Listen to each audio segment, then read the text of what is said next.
A sensible ruling that is legal, is final, not this ruling that we are making. As you see on the screens right now, drama marks the start of the Nelson Mandela Bay Council seating ahead of the no-motion confidence vote against Mayor Athol Trollip. Traffic volumes to start peaking on the country's major roads as Easter holiday makers prepare for their destinations. And the KZN provincial government establishes a team to investigate the cause of the collapsed building that killed 3 people. A very good morning to you. It is 9 a.m. Central African time and coming to you live from Johannesburg. This is SABC Newsroom and you're watching Newsroom. And thank you so much for joining us. I'm Simpio Ngwan. What to expect this hour? We'll track the latest development at the Nelson Mandela Bay Metro Council chambers for the no confidence vote in Mayor Athol Trollip. Let's take a look at the top story.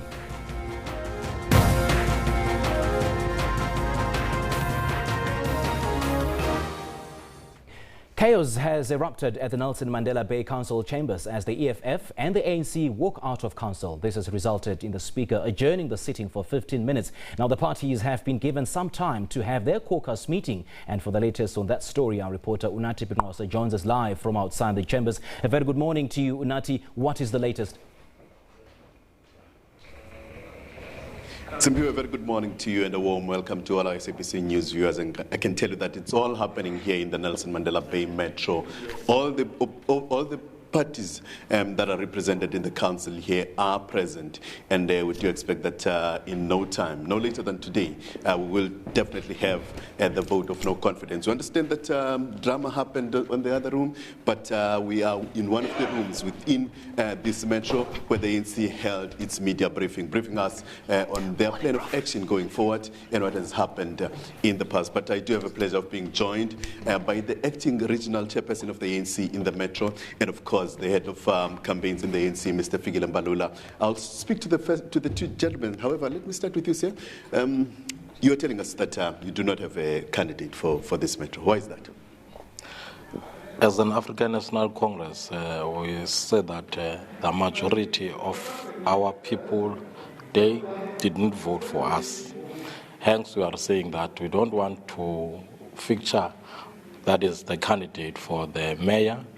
Then the ANC will work very, very hard as an effective opposition so that we can get that is the mandate from our people. That's why. Some people will say that as the second biggest in the chamber, it's probably fair that you do have a candidate for this position. Is this perhaps you conceding that you stand no chance of winning? No. That is our mandate as an African National Congress. We say that we will not take that mayorship as an ANC. We will work, let me just repeat it, we will work very hard so that our people can vote for us as an organization and to take this Nelson Mandela back to our people. That is our focus as an ANC. We are not wanted to grab that is the position for the sake of getting that position, because even if you get that mayorship, you will not get the power to do everything because you will be subjected to this chaos of this coalition. Sir, let's allow you to attend to other issues and move over to Mr. Mbalula. Sir, are you confident that the notion of no confidence will be successful? The notion of no confidence depends on balance of power and people changing allegiances from time to time based on what they've been offered. But nonetheless, we're registering our position with regard to the DA-led coalition that we don't support and we have not supported from the onset. Our position from the beginning in this metro is that nobody has won, and therefore let's go back to the popular vote and seek the mandate of our people. They refused. They went for a coalition. So we accepted that, and so we're still standing by our viewpoint that let's go to the people, and the Trollip has failed on his own without us. All what it does is to verbose, speak out of 10, speak pipe dream, stuff that has never happened. I mean, the man is a total flailer. And the Democratic Alliance. So it's no longer theory that the DA entrenches non-inclusivity. The DA is pushing skewed development in terms of service delivery, is what the people of the metro are feeling. Now we have been offered a position that we can give one of our best, Mcebisi, join us. Yes, we can give him Mcebisi, but we're not going to give him Mcebisi to a position where we don't have power. We can get the mayoral position. What will that happen? We love the blue lights. We love mayoral position. We love sweets at the expense of the poverty of our people. No. This revolution and the new dawn is about changing the lives of our people for the better, not handouts. That is a handout. We need power to transform, to change things, to do what we've been doing in this metro, to change the lives of our people for the better. The DA is nothing, a step closer to that. Tell me, you had caucus right here in this room before the chamber could sit at 8 o'clock. But we heard that the ANC and the EFF staged a walkout. Was that part of the plan? There is no such a plan in terms of what happens inside the chambers. It is informed by the approach that political parties take inside. The ANC registers its position with regard to not having confidence in Trollip, and if it is joined by the EFF, that is fine. We agree on the question of removing Trollip in this particular instance. So the tactics employed in relation to how we register that motion of no confidence is what we must basically understand, that it comes with the territory of a democratic process. It's democratic. We need to not only raise our displeasure, we need to demonstrate to all and sundry that the DA has failed. And that happens inside the chamber. As long as they don't hit each other with glasses and so on, which we will abhor and will be against as the ANC, it is absolutely within the confines of democracy. That's how democracy functions. That's why we are here. And so in that exchange, we expect that our delegates inside, our councillors, will work with others to register our displeasure and even debate this motion of no confidence inside the council. Before I let you go, 2019 is around the corner, ANC head of campaigns. Is it fair to say that this cannot only be confined to what is happening in the metro, it's also possibly a launching pad for the campaigns for 2019? Is that a fair comment? No, it is not a fair comment. I mean, we're doing what we expected. If we love power and we just position grabbers, we'll have taken what is given to us. That has changed. And we're remodeling the party from the perspective of renewal to ensure that we do things differently. Renewal means that don't go grab for easy victories. Go for changing the lives of the people for the better. And that is what is important. Now, we are, in terms of the politics of the country, in the realm of the politics of 2019 already. But we're not yet there. We're doing what we're supposed to do. So we're not going to be opportunistic and unprincipled. As a party, we need to do things on behalf and in the best interest of the ANC and the people of South Africa. And that is what we are about.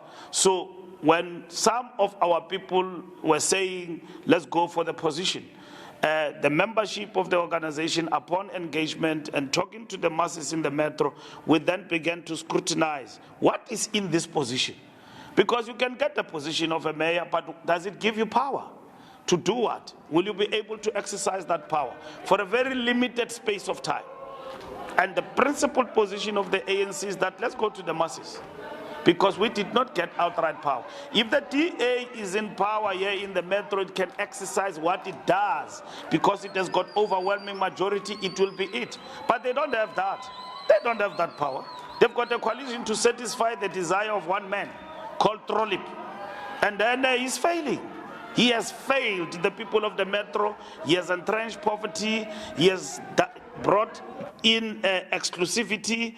He has entrenched skewed delivery. That's what he has done. He has failed with all the power that he's got. And I mean, of course, fighting for it for life and death. Even grabbing people along the way. I mean, agreeing with Patriotic Front and everybody else and so on and so on. We are not position grabbers. And we'll never grab a position at the expense of changing the lives of our people for the better. That time is over. The ANC, we will work with our people in the metro to fight for power and remove the DA from this municipality.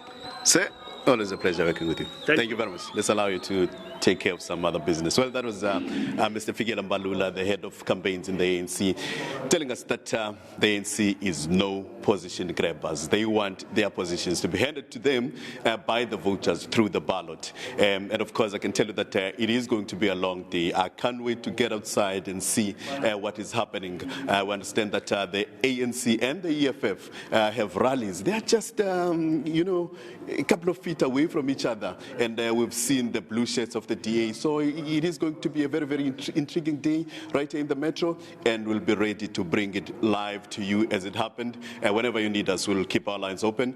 With that, allow myself, Funati Pingwas and Bulelana Scott to wrap and hand over to you in Auckland Park for now.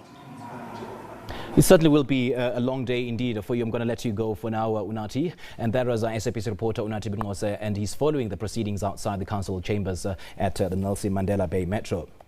Meanwhile, earlier we spoke to our reporter, Iviwe Poti, on the drama that erupted inside the chambers earlier.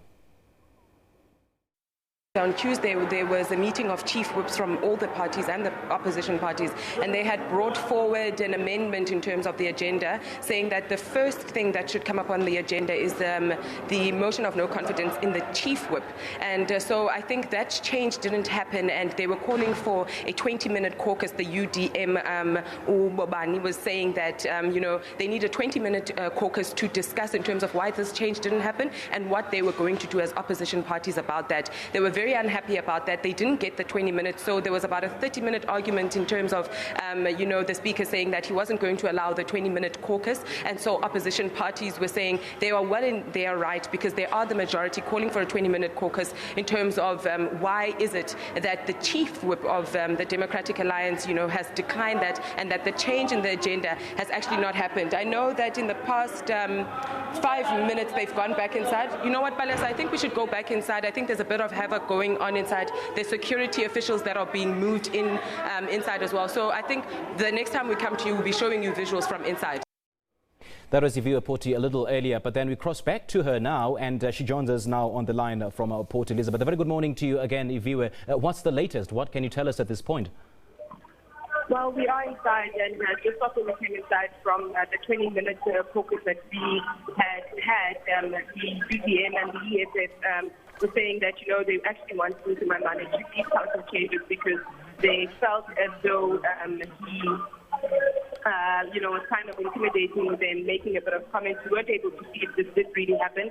But on our way back in, there's a scuffle between EFF councillor as well as the DA councillor. We're not too sure who it was or what broke out, but that was sorted out. And then, while they were addressing raising points of order with the Speaker of the House, Councillor Navak, he actually said, that, he's actually just going to go on an adjournment and that they should break, but none of the political parties have left. As you can see from the visuals of Utobani Blom, the ANC are actually singing, as well as all the opposition parties actually are up all chanting, and the Democratic Alliance seated, but they also haven't left, although the Speaker had said that, as opposed to having these arguments, a council should just adjourn. That is what is happening right now. All right, Iviwe will certainly chat to you again in just a moment. That was Iviwe Poti on the line. She's outside the council chambers at Nelson Mandela Bay Metro. And to talk more about the motion of no confidence in Nelson Mandela Bay Metro Mayor Athol Trollip, we're now joined by political analyst from the Wits School of Governance, Professor Susan Boyson, and political analyst Jolene Steyn-Kotzier from the Human Science Research Council. And she joins us from the Port Elizabeth studios. A very good morning to you, ladies. Thank you so much for joining us and welcome. Good morning. Okay, I'm going to start with you, Professor. Do you think that Athol Trollip will survive this motion of no confidence? No, all indications are that he will. And that is if the micro parties, if there's one councillor parties, actually, and especially African Independent Congress and the Patriotic Alliance, if they vote the way they indicated in the last 2 days that they would, and indicated that they will be switching sides from the DA to the ANC and giving a range of reasons for that. And it showed how local local government and these very fragile, changeable alliances at local government level have really become a punching bag for bigger political issues, issues of race, issues of land, issues of just changing power, issues to give opportunities for political speeches like we've just seen Fikile Mbalula for ANC's elections team deliver there. And so he will probably survive, and that is possibly why we are seeing the fracas in the council at the moment, with the possibility even that that council session may be adjourned. Right. Now, Jolene, let me just bring you into this conversation. Is the motion about service delivery, or is it merely about political parties flexing their muscles? No, it's a very interesting question. I think if we kind of follow some of the narrative and some of the developments that have happened quite recently around this motion of no confidence, one almost gets the sense that it is indeed a platform for smaller political parties to flex their political muscle, to say to both the ANC and the DA that in effect, even though you are the bigger parties, you do need us. We know the Patriotic Alliance had come forward after sensitive negotiations and securing some let's say, advantage. And similarly, the African Independent Congress had also announced that they would support the DA in council because they feel that the ANC is not taking the Matatiele issue quite as seriously as they should. Now, can or does a coalition government provide the requisite service delivery at the local government level?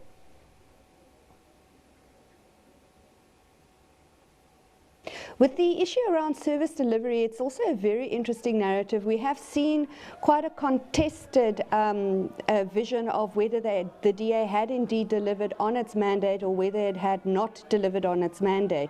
I think what we see with particularly this motion of no confidence would also be a sense that political parties might feel that they are not sufficiently included in what should be a coalition government. We know that the relationship between the DA and the UDM had broken down quite early. We know that the EFF, for example, had very specific policy directives that they had wanted to pursue within the Nelson Mandela Bay, and that there is a sense that this is not necessarily happening because the coalition might be too DA dominated, as has been constructed. So I think what we see here is the narrative of service delivery coming forward as almost a justification to say, look, listen, we need to remove this mayor. Things are not moving forward quite as fast as we want them to. Indeed. Now, Professor Boysen, how do two parties with exceptionally divergent policy views come together, integrate those policy views without actually compromising the institutional integrity of both parties and thereby affecting the core mandate, which is service to the people? Yes, that is one of the points of extreme fragility in these alliances. We've seen the DA and EFF cooperating. I presume we were referring largely to that. And they have stressed here, and it's an ongoing phenomenon, stress that they are in this cooperative agreement. They prefer not to call it an alliance, and say, yes, they're putting parties in power, but they are not co-governing. And we see a continuation then into the current situation where the ANC has said, yes, they might be going with the EFF, but they don't want to govern at this point. And the EFF really not going into government either, and prepared up to a few days ago to hand power to these single member or two member very, very small parties. And those parties cannot govern on their own. They need one of the bigger parties. So it's parties, big parties, none of them really being ready to govern. The DA is putting an effort in place there, but it is a long process to turn around to actually show that they can make a difference to delivery. And meantime, the other parties are lining up, not really wanting to govern, but want to destabilize an ANC. The alliance with the DA leading there. And we see that across multiple municipalities around the country. There are many of them with these very fragile minorities and majorities. 1, 2 people. We've seen Beaufort West changes, we've seen Rustenburg changes, and that that is also happening, but in a major metro here where the power balance is just too fragile. We've seen the small parties, AIC and PA, changing in the last few days, but they could, with a drop of a hat, just switch in the other direction again. So it's very unstable government. And the advent, Professor, the advent of a coalition government is squarely premised on the belief that the enemy of my enemy is my friend, and thereby one party benefits from that marriage of convenience, as it were. So would I be correct to say that the other party in that union is merely playing a subjective role? Is that a fair point? Yes, these games are there all the time. Realignments are there all the time. But then we know the AIC, they are that small regional Eastern Cape party, were largely formed around the issue of Matatiele. They're in the mountains of the Eastern Cape so far, whether it should remain in Eastern Cape or go to KwaZulu-Natal. And the AIC has that many promises. They also are helping to keep the ANC in power in Ekurhuleni municipality in Gauteng. In recent days, they have expressed their unhappiness, anger, that the ANC people in Eastern Cape have also said that transfer of Matatiele to KwaZulu-Natal, which AIC wants, will not happen.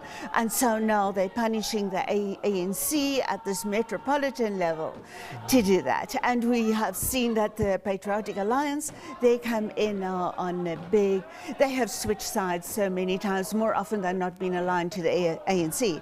But now saying on the issue of racism that they detect in Julius Malema's statements as to why the DA should be removed, they said that's anathema to them, and that obviously is not what their constituency, especially in the northern areas of Nelson Mandela Bay municipality, want. So they're playing big politics there, and there are so many flaws in the major parties and their repertoires that the smaller parties will always find some reason to change sides. Yeah.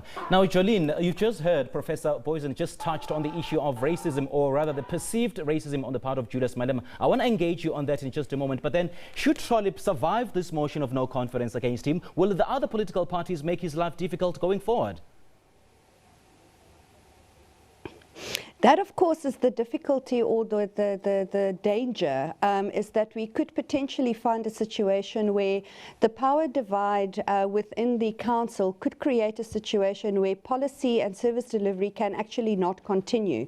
So you could effectively sit with a hung council where decisions cannot be effected, various directives, IDPs and so forth cannot be accepted, because you find council becomes a theatre for politics, or political theatre, if you will, where either smaller parties or different opposition parties are using this to try and gain more benefit for issues that does not necessarily apply at a local council level.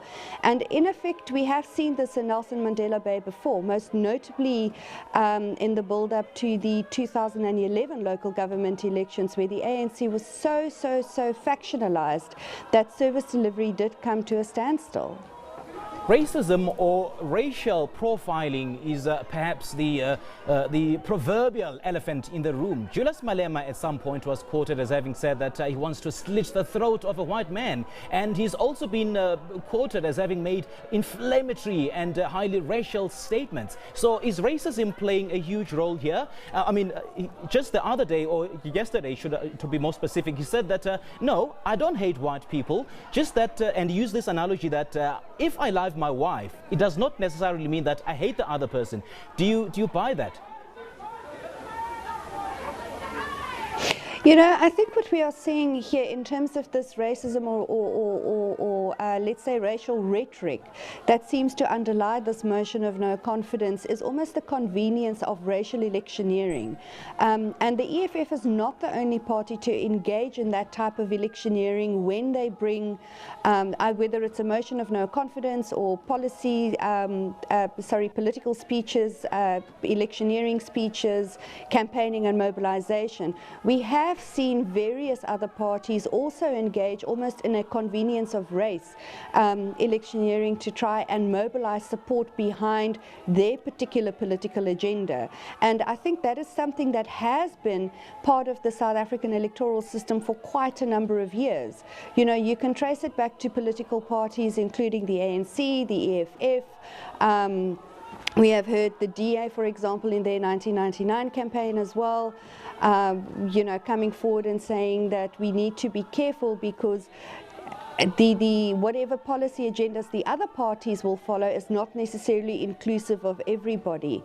And for me, that is where we do need to start paying attention to how responsible political parties are when they engage in their electioneering and justification for whatever their political agendas are.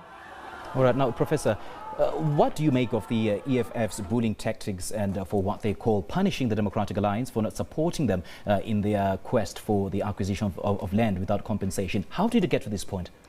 Yes, one can really understand at national level that there is an engagement, anger, and the land is so important for the EFF, and they say that, and they want to make that point. And EFF very soon, in the next year, or in about a year's time at the latest, would have to go to the electorate and explain in many places how could we have been in alliance or cooperative arrangement at so many municipal level, many municipalities with the DA. So therefore the EFF, this is crucial electioneering time. They have to show that they are true to their platform, their constituency, and that they are not subject to the DA. And so that is an important national issue. But then the parties are struggling to differentiate the national from the local. Local, where service delivery has to continue, where municipalities cannot be continuously disrupted by the bigger power play. And so municipalities are suffering the transfer of politics, politicized issues into the local government. But the political parties, if they want to campaign, but in the first place want to be in alliances, governing alliances together, they have to find a way to make those alliances work at local level without feeling they are ideologically tainted at a national level. But that is a bridge that only the political parties can cross. And we know both parties and their ideologies and what they represent. So this antagonistic approach towards each other, is it underpinned by race, you believe?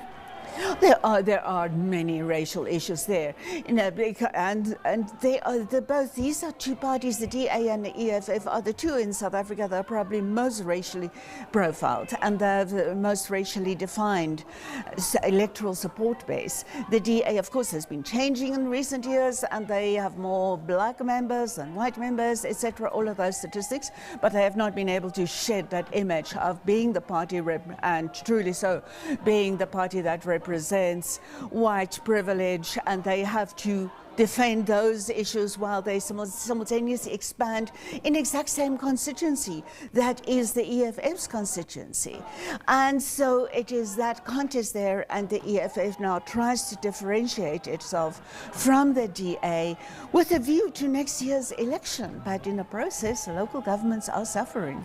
And I want to engage you on whether coalition politics do have a future in South Africa in just a moment. And I want to bring you in, Jolene, in this. Where does this leave the future of alliance politics in South Africa, especially the EFF and the DA coalitions in Nelson Mandela Bay Metro and in Gauteng, in Tshwane, and the city of Joburg?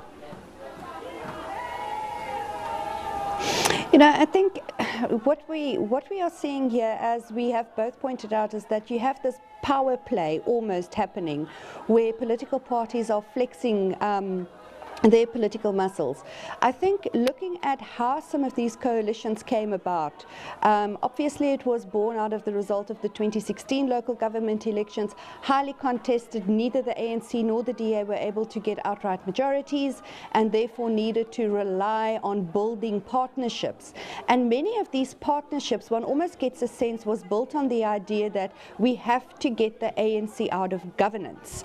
And with that very short-term vision, I don't necessarily think some of the longer-term political agendas and service delivery priorities and strategies were necessarily sufficiently negotiated. So I do think moving forward, looking at coalition politics, if that is a possibility for a national sort of landscape, that your opposition parties will really need to come together and negotiate those finer details and more long-term planning around what it is that they want to achieve with their partnership or their coalition, and it cannot merely be limited to we need to get the ANC out of power.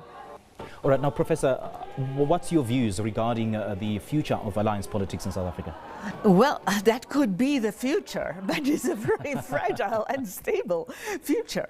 I was just thinking what is happening in Nelson Mandela Bay today could happen at the drop of the hat in Johannesburg, in Tshwane, in Ekurhuleni. If the AIC withdraws from its alliance with the ANC in Ekurhuleni, there are problems. EFF is an in-between party, not nearly as big as the ANC and DA in these metros, but bigger than the micro-parties, and they are the kingmakers in any of these municipalities. So if they really, really want to, in the run-up to next year's elections, we assume it's next year and not early elections, want to differentiate themselves from the DA, they could let those municipalities tumble and erupt into this kind of chaos that we see in Nelson Mandela Bay anytime. And why isn't the ANC joining in the fray, and why haven't they fielded a candidate? Well, we just heard Fikile Mbalula earlier on saying that, hey, we are not position grabbers here. I mean, we're not the bosses. Is the ANC literally handing power over to the EFF? Just the other day, you heard Julius Malema saying that we call the shots here. We are in charge. The ANC is absolutely battling with that at the moment. They are starting to realize that they have got this image of being a lackey, a big colossus, monolith lackey to the EFF, and that is the image in many, many minds. But the ANC, I think in just the last 2 weeks, has started regaining a bit of ground off the EFF, and the ANC would have to differentiate themselves and make sure they're not seen as the lackey to the EFF, not EFF being an engine and the ANC following. The ANC really needs that, and we see it a little bit in terms of ANC being a bit more assertive in articulating its own directions and emerging directions on land policy, and stating that they are not in the shadow of the EFF.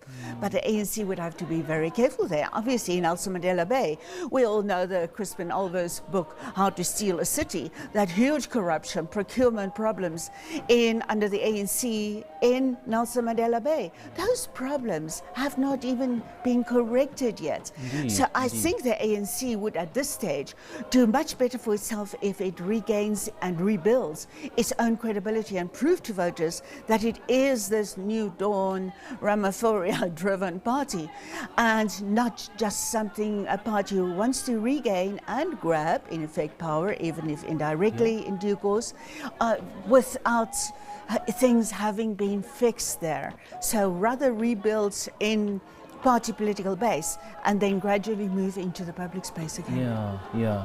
Now, Jolene, here we are talking about a metro which has been named after an ANC icon, which has also been handed over to the opposition in 2016. So what sort of influence will this move have on the political dynamics within the Nelson Mandela Metro?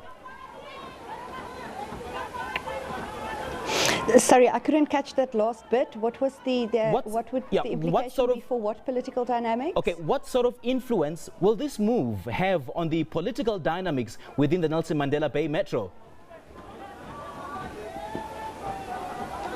Look, I've always felt that if you look at the name Nelson Mandela Bay, bearing in mind it is in the Eastern Cape, and we know that the Eastern Cape is seen as the proverbial heartland of the ANC.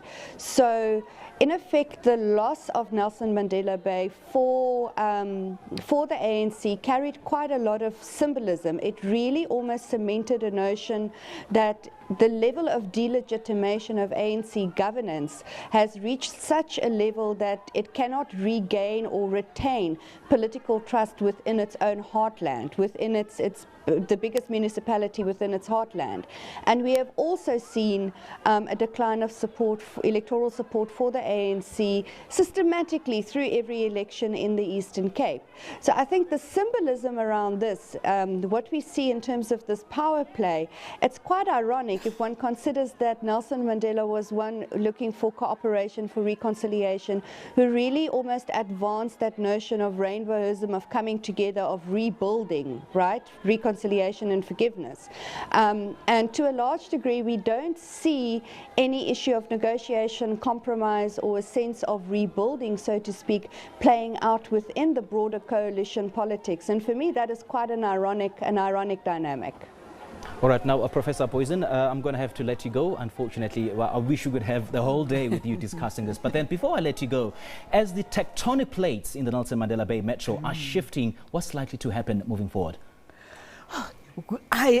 You know, we can see, even if today Trollip survives, we've also seen Julius Malema pledging that that Trollip will not see the end of his term.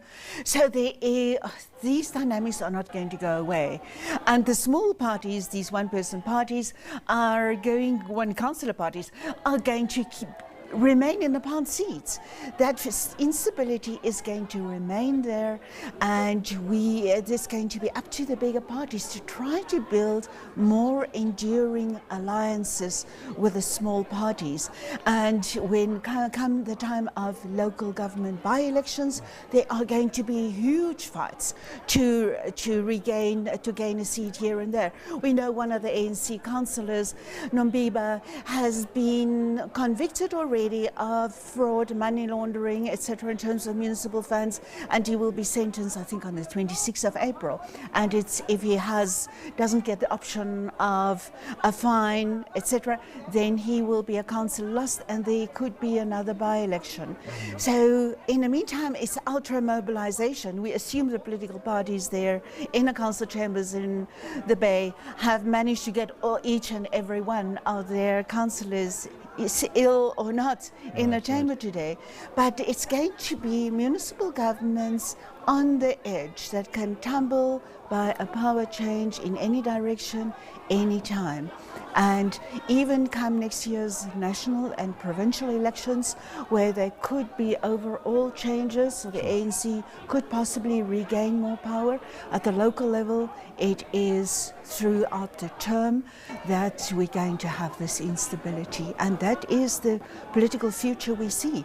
At national level, one can relate to that, the fact that Cyril Ramaphosa has won the internal battle and has regained some credibility for the ANC, can probably help avoid that the national dynamics could be a future version of what we have in Nelson Mandela Bay. Yeah, Professor, as we see on your screens right now, things are getting really, really heated up at the chambers, and I'm going to ask you to stay one more minute, as our viewers have already spoken and they've tweeted. Let's take a look at some of those tweets that have been coming through from our viewers at this hour.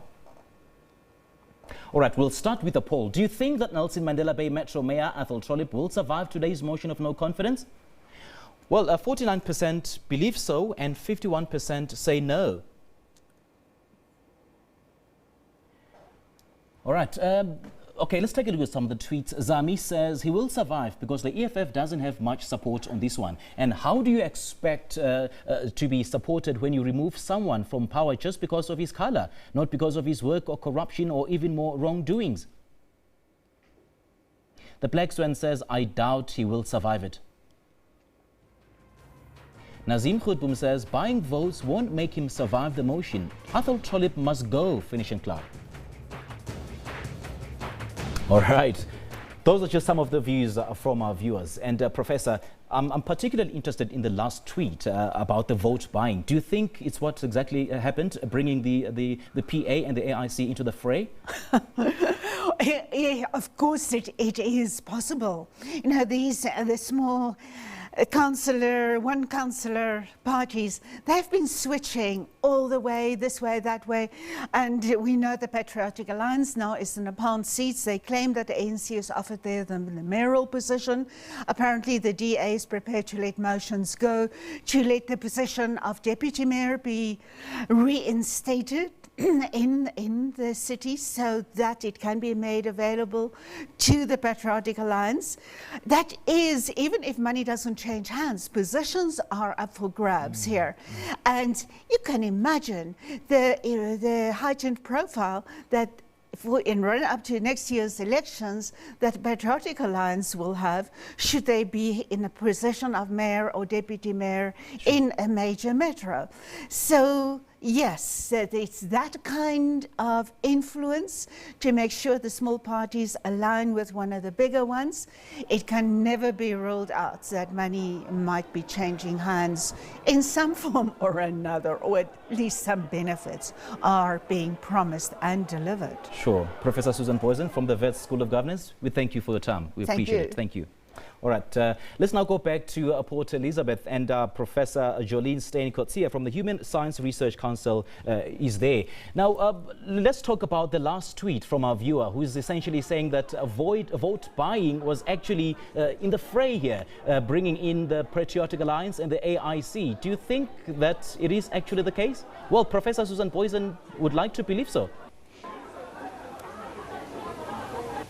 You know, I think what we have seen, we know that there was some sort of very sensitive negotiations. We know that the Patriotic Alliance came out, I think it was on Tuesday evening to say, or on Tuesday to say that they will definitely make an announcement as to who they will side with. They are in discussions with all political parties. It is at a sensitive point in the negotiation. And then, of course, they came forward and said that they will be siding with the Democratic Alliance on this particular one. But I think the broader context or historical context would matter here, because we know that there was unhappiness between the DA and the UDM.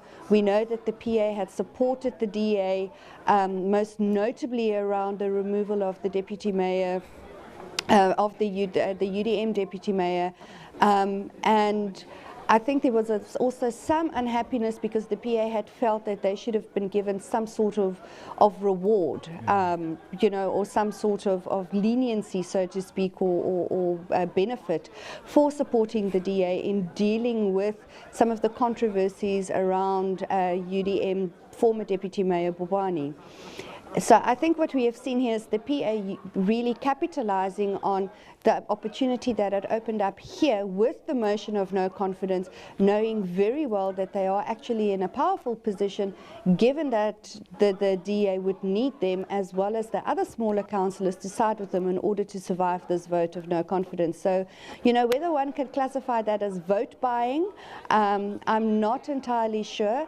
I would say, however, that what we do see here is the normal, let's say, back and forth of political chess as parties try to emerge victorious from, you know, these types of motions of no confidence and so forth. So has the trust between the DA and the EFF been broken down? Are we likely to seeing as a precedent's been set here, moving on to the other provinces where the coalition is actually in effect?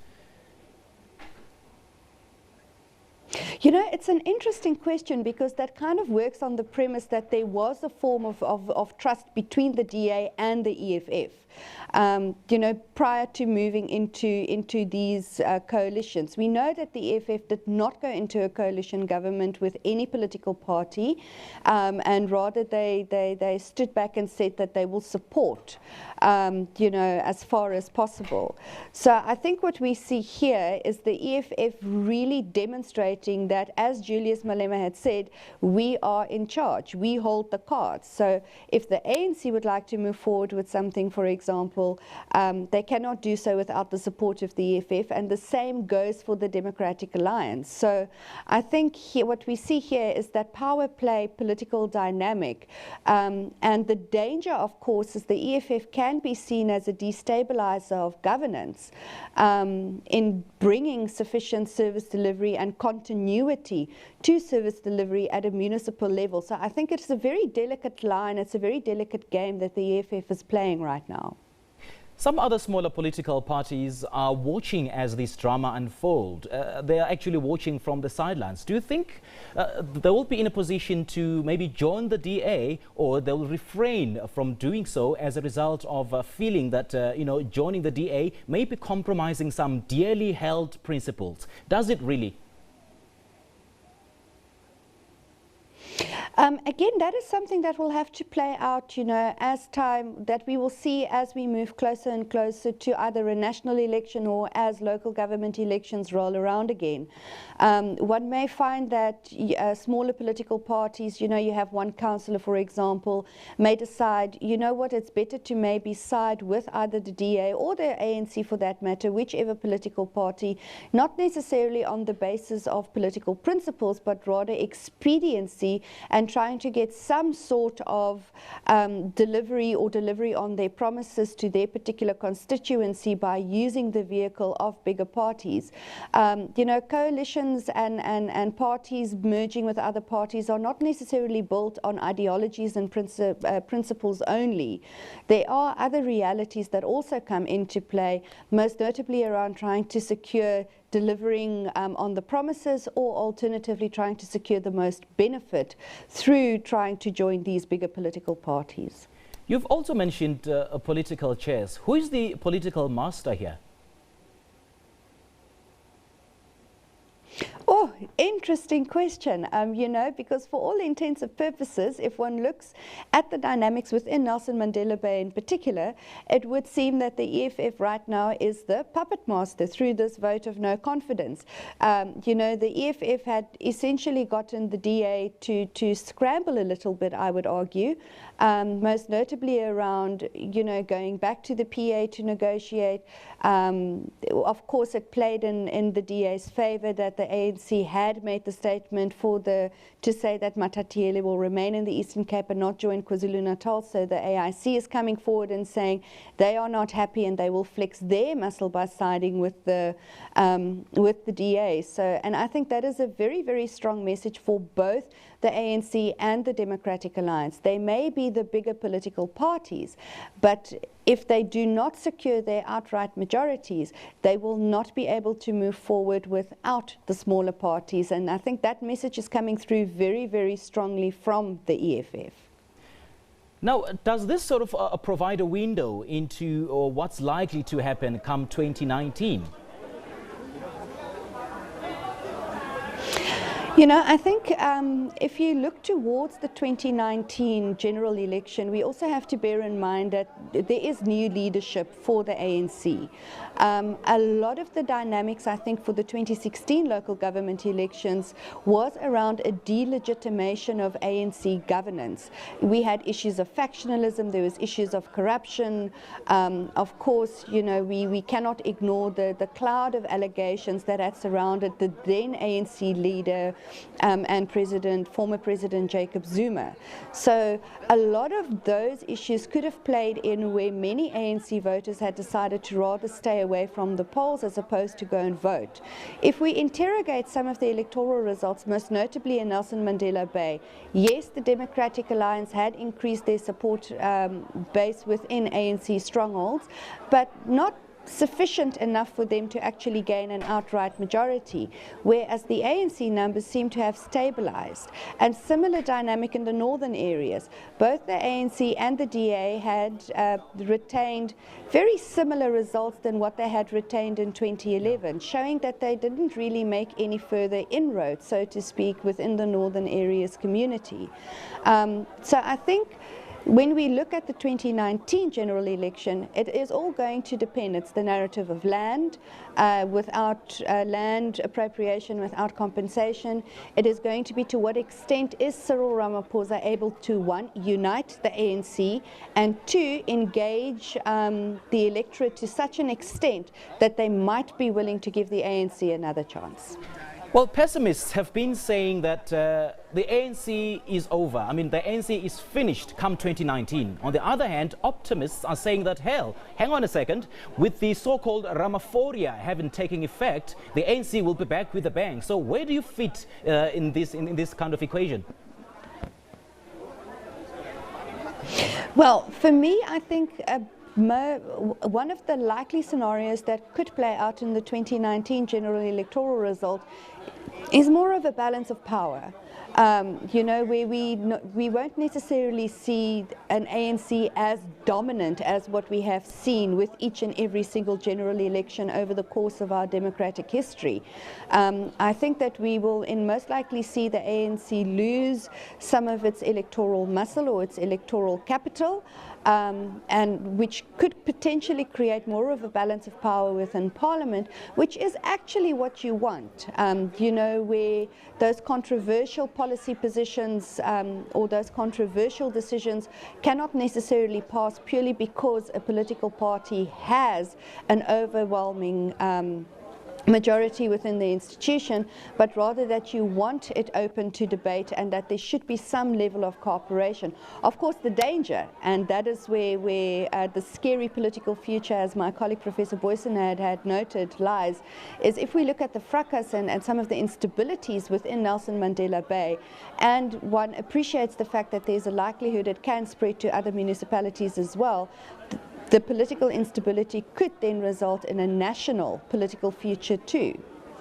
The land issue, the land debate, I'm actually glad you touched on it. Where does it leave the Democratic Alliance, especially in the opposition benches?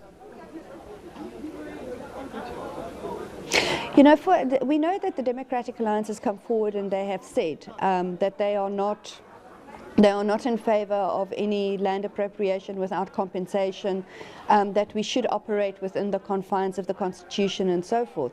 I do think, however, that, you know, given the highly politicized nature of the narrative on land, and we know that the EFF has pushed forward to say that people must go occupy land, take land, they will support the ANC through this.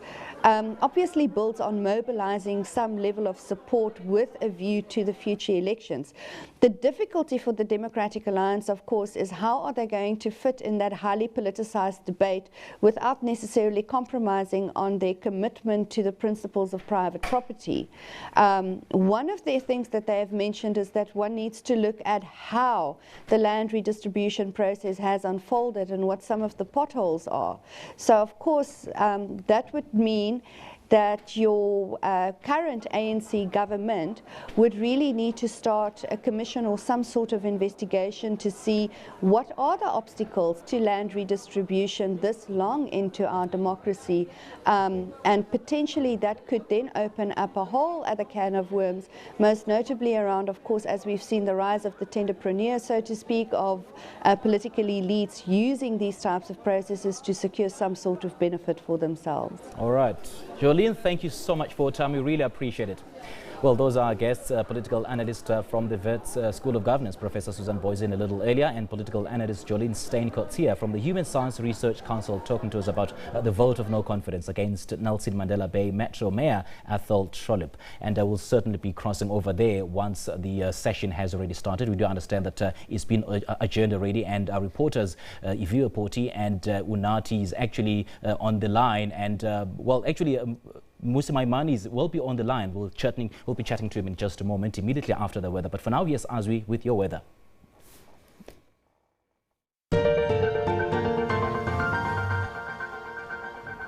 Thanks, Simpiwe, and warm welcome. Well, good news for the Western Cape and most of the Cape region. From April, May, going to June, we are expecting above normal rainfall. What this means is that you will receive normal rainfall and just a bit more. Going to the interior, dry conditions are expected, but the central interior, northern parts of Free State stretching to Gauteng, we're also expecting above normal rainfall for April, May, and June. And going to the far eastern parts of Mpumalanga, going to the southern parts of Limpopo, going to the eastern parts as well, above normal rainfall expected for April, May, and June. On our satellite image, you're still seeing lots of moisture situated over the central interior and moving along the western region into the interior of South Africa over the western parts. This is where we're expecting lots of rainfall for today over Western Cape, up to 80% chance of showers with a watch of localized flooding. So please, in those regions, do take note of that and drive very carefully. In Namibia, we're also expecting up to 60% chance of showers to the northern parts of Botswana, entering Zimbabwe and most parts of Mozambique. For the northern parts of South Africa,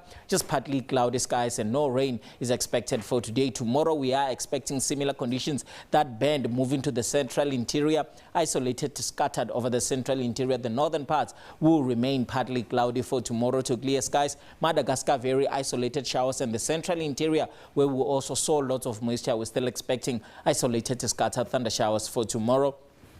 Bloemfontein will see that a maximum of 27 and 28 in Pretoria. Partly cloudy skies over the northern parts, but from the central interior going to the southern parts, we are expecting isolated to scattered thunder showers. Port Elizabeth at a maximum of 21 and 27 over the city of Durban. Moving to Zimbabwe, we are expecting isolated thunder showers over most parts, and in the northern parts of Botswana, we're seeing Sirowe at 29 degrees, Bay Bridge at a maximum of 34. Sunny skies expected. Windhoek at 25. Cloudy skies with isolated to scattered showers forecast for today. Going to Madagascar, we are expecting very isolated thunder showers for today, with Antananarivo partly cloudy at 24, Mahajanga at a maximum of 32. Coming back to the continent, we're still expecting isolated to scattered thunder showers over the eastern parts, but partly cloudy skies over most parts of Tanzania. Dar es Salaam at 32, and if you will be in Lusaka, a maximum of 27 with isolated thunder showers. Kigali at a maximum of 21 and 25. In Nairobi, if you will be in Kilimanjaro,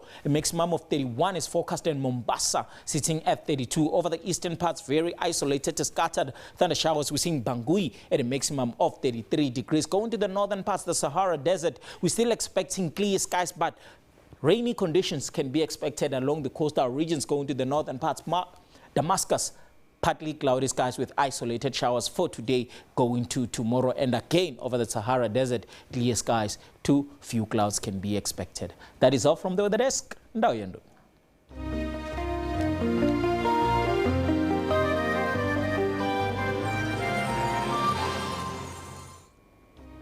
Now, some really political drama is unfolding at the chambers of the Nelson Mandela Bay Metro, and we see on Twitter that the ex-deputy mayor Bobani going to the front of the council and then taunting Athol Trollip, gesturing and asking him to shake hands. But then Athol Trollip has refused. And perhaps the most important figure in this conversation, in this debate about whether to pass a motion of no confidence on Mayor Athol Trollip, is the DA leader Mmusi Maimane, and he joins our reporter Unathi Bingose right now, and we cross over to the a very good morning to you again, Unathi. Thank you so much for joining us. I do believe that you have Mmusi Maimane with you there.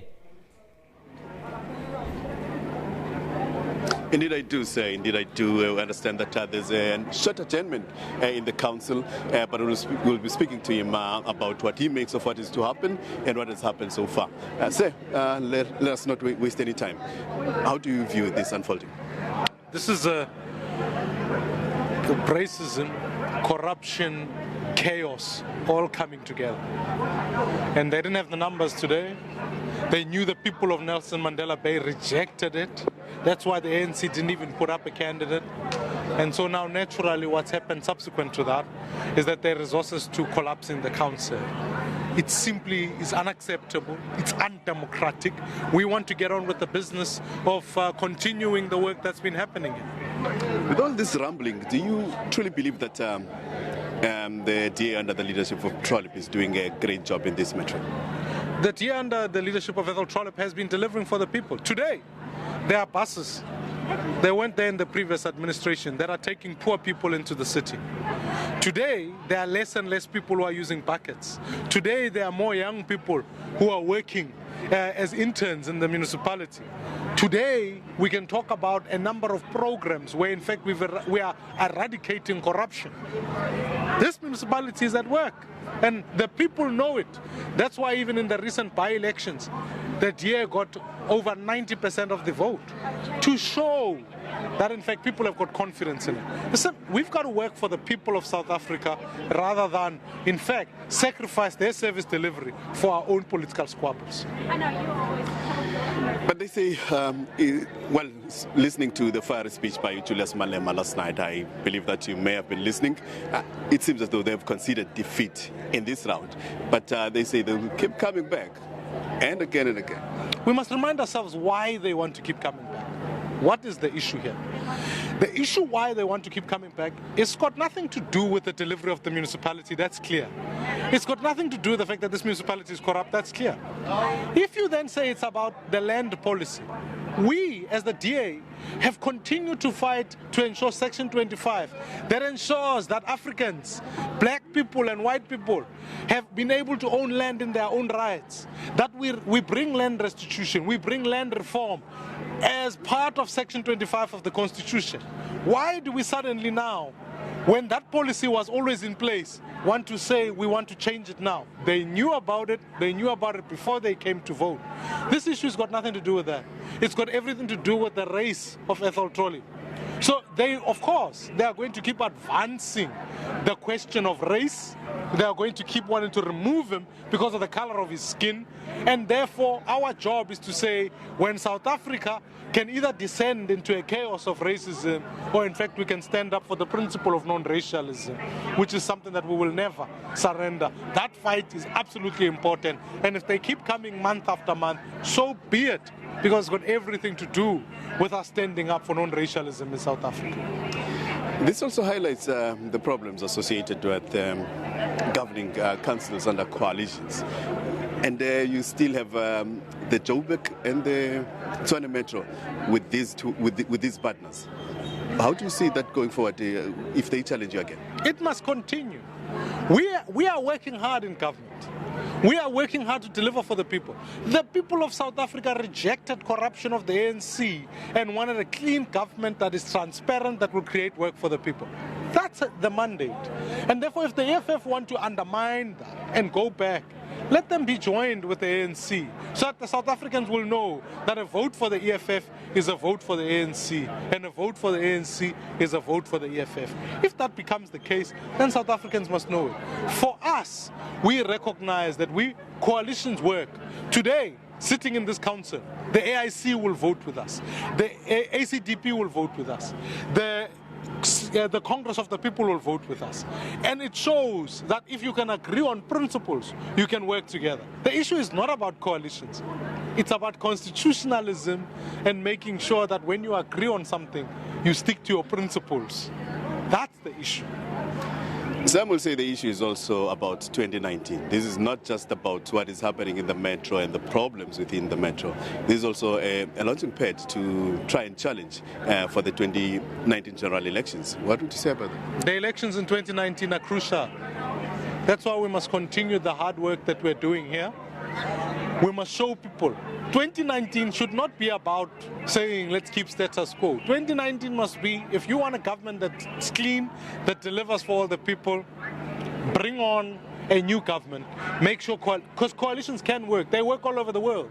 Democracies work under coalitions. So long as we can agree on a long-term strategy, it is workable. And I will work with anyone who agrees on the principle of constitutionalism, a market-based economy, the idea that citizens can own land in their own rights, the notion that in fact says that we will educate young people who are left out, we will not tolerate corruption, and we'll build a capable state. We agree on those issues, we can form a coalition to take South Africa forward. Another question inside here has been whether it's going to be an open or a secret ballot. I understand that in the National Assembly you had been strong advocates for a secret ballot. Where do you stand this time around? In the National Assembly, here's what we're advocates for. We went to the Constitutional Court to say the Constitutional Court must give the prerogative to the Speaker. The Speaker of any council has the right to decide whether a vote must be secret or open. Do you want a secret ballot? But there are conditions upon which a secret ballot can be granted. It's when there have been bribes being paid, etc. That's not happened here. So, and I want to know who the ward councillor of Kwamakaki or the northern areas, how did they vote? Did they vote for corruption and racism, or did they vote for delivery under the DA? I want to know. Citizens deserve to know. That's why an open ballot is preferable, so that you yourself, who lives in Nelson Mandela Bay, can know, okay, my ward councillor supports racism, or not.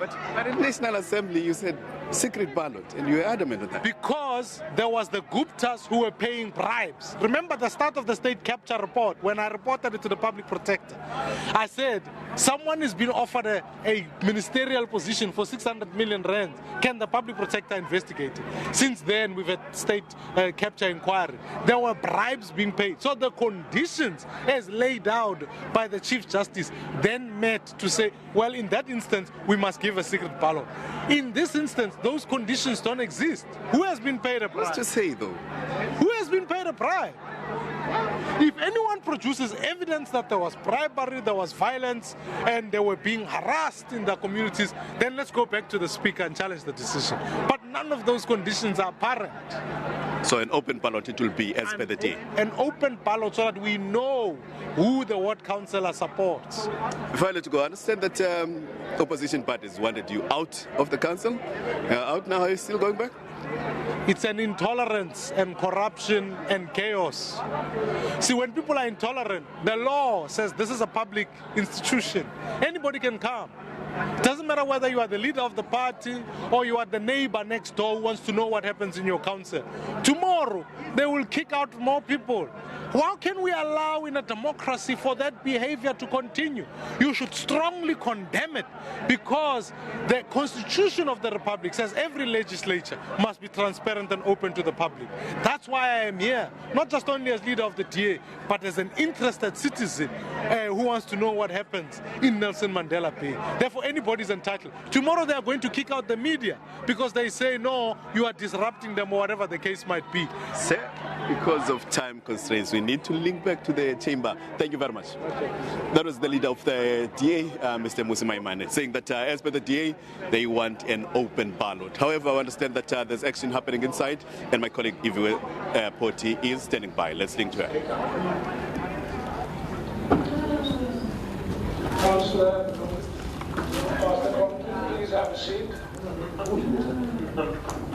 No, I think all of us were very happy that the Reverend who's going to give us a prayer.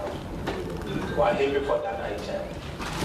But what I want to bring to your attention, Speaker, we have not concluded the council meeting, the special council meeting, which we're part of.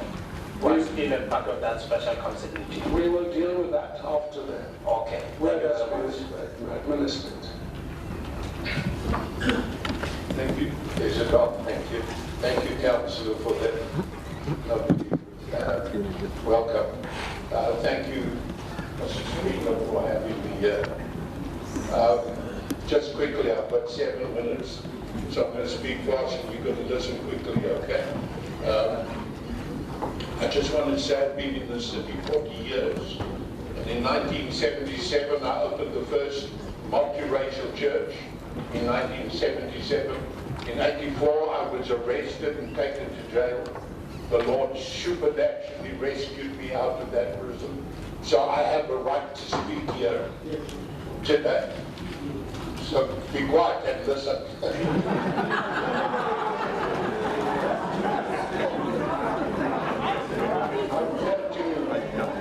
I want to say that I don't believe it's by accident that I've come here, because God gave me a word. I was invited 6 months ago to address you, and it never came about, and now it's come about today of all days.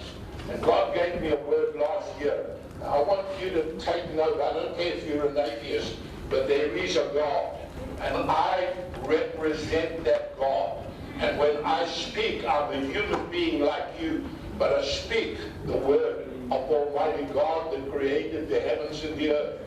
You'd be very foolish not to take note of what he says. All right. 1 Timothy 2, verses 1 and 2. I urge first of all to pray for all people, ask God to help them, intercede on their behalf, and give thanks for them. Pray this way for kings and all who are in authority, so that you can live peacefully and quiet lives marked by godliness and dignity. My job as a child of God is to obey God's word, just like yours is. And God tells me I must come and bless you. So I bless you in the name of the Prince of Peace, the Lord Jesus Christ, who is the Prince of Peace. What this city and nation needs is to recognize peace comes from only one way, and that's through the Prince of Peace, the Lord Jesus Christ. Then I'm just going to quote it because my time is so limited, but in Romans chapter 13, it says we are to submit to all those in authority. So whether I like you or not, I'm supposed to submit to you if I'm a child of God. I'm supposed to submit to all authority. I had a big problem with that as an ordinary human being. When I looked at the mess that politicians are making all over our nation, I said, Lord, I don't know if I want to submit to that bunch. So that bunch of scabangos that call themselves politicians, forgive me, but listen to me. Then I read in the 4th verse, God said the reason you will obey them is because they are my servants. And the Lord spoke to me very clearly and he said, you people sitting here have great authority, you have great power, and you affect the lives of 1.3 million people in this place, in this city. And I said, Lord, some of them are trying, some of them are making a big mess. And I'm not attacking I'm not attacking any party here. I'm speaking the word of God. It fits whether you're ACDA, whether you ACDP, or whatever you are. Now listen to me. I said, God, how do I pray for people that have broken all your laws? And the Lord said, you missed it. They are not accountable even to the electorate. We have a system where there is an election and you will give account in the election. But that's not God's matter. You are, according to Romans 13:4, you are servants of God. I don't care if you don't believe there's a God, he allowed you to sit in that seat. And he will hold you accountable for every word, every action, every deed, and every decision you make. You know what? I don't think you're very scared of me, but if you had any sense, you'd be scared of God, because he created the heavens and the earth. And I'm here to tell you, you are accountable to eternal God. You look at all the despots through history. They might have had great power, but they've all come down, and today not one of them is revered, not one of them is looked up to. They are considered the offscourings of the earth. My friends, today God loves you. God wants to bless you. God wants to bless this council. But this council better obey their master. That's a fact. And the Bible says if you don't, you will give account. And so the Lord said, pray. After I saw this, I prayed more for you. Because I thought, God have mercy, some of these guys are in big trouble. And I'm here to tell you that God is a God of peace. I'm to pray for you that there would be peace and dignity and everybody's needs will be met. We live in a land of bounty and blessing, and we have enough to cater for every person in our land. We ought not to have poverty, but we need to have peace, and we need to recognize who the king is. And if I'm not patting you on the back like some wimpy little mfundis who says, saying you, I better look after you. No, I call you to repentance today. I tell you that every deed you do will be held accountable by God, and I want you to be blessed. So I'm not here to curse you, I'm here to warn you. I'm here to warn you. You know what the Bible says? The Bible says it's a fearful thing. I quote you the Bible, and I would think that most of you at least grew up somewhere with the Bible. It's a fearful thing to fall in the hands of a living God. And you know what it goes on and says in the same book of Hebrews, it says, my God is a consuming fire. And let me tell you something, you might not like what I'm saying, but I say it with love. Because I don't want you to be punished by God. I want you to be blessed by God's grace. And I want the city to prosper. I've lived here and I have grandchildren now living here. And I want the city, and I declare to you, Nelson Mandela Bay doesn't belong to this council. It belongs to God. He has privileged you to be the leaders of our city. And you will give account to him one day. I gave you the scripture, now I want to bless you in spite of all the things you've said. Can we bow our heads and pray? Father, I pray that you bless each one of these men and women with the grace to recognize that they might get away with all sorts of things, but one day they will give account before a living God, and you are a fearful God and a consuming fire. But I pray that you'll bless them with the intelligence and the wisdom to make you Lord of their lives, to allow Jesus Christ to be the Prince of Peace in our city, because where there's no peace, there's no prosperity. Where there's no peace, there's hunger, lack of jobs, violence, criminality, gangsterism. All comes out of the lack of the Lordship of Jesus Christ in the city. I pray in the name of Jesus that you will bless these men and women with your love. Show them that you have considered them important enough for you as the king to give them a right to run our city, but that they are accountable not to me, not even to the electorate, but to the eternal God. Now, in the name of Jesus, I pray, according to the book of Romans chapter 16, I pray that the God of peace, your promise is that the God of peace will crush Satan under our feet shortly. And surely our poverty, our gangsterism, our strife, our anger, our hatred comes straight from Satan.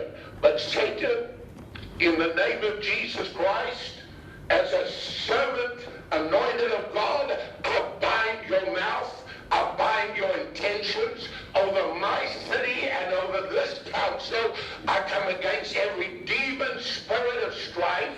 I bind it right now. I come against every spirit of hatred. I come against every spirit of pride, selfishness. I command the powers of devil to be broken today, and that this council will be a council of peace and blessing, because Jesus Christ is Lord of our city.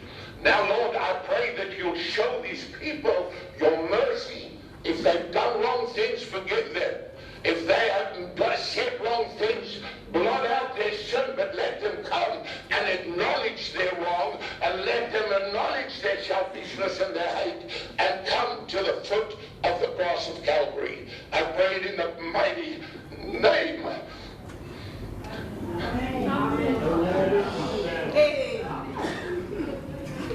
I pray it in the mighty name of Jesus Christ, that this council will become a place of blessing instead of cursing, in Jesus' name. Amen.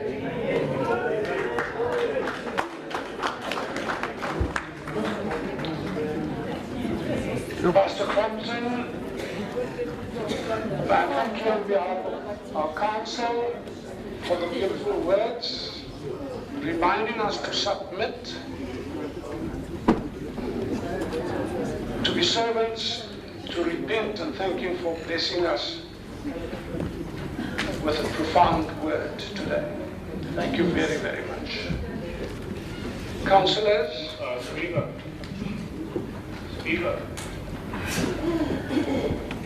Councillor Lightness. Thank you, Speaker. Thank you. Mine is short, Speaker, is to say the Reverend has spoken. I'm also hoping and praying that you will not be part of the chaos that the Reverend has spoken about. We will carry this council forward, because our people, they do need this service delivered. And the last part is that I like the tie of the Reverend. I see he is matching mine. So, Amanda Reverend, thank you. Thank you, Councillor. Councillors, I have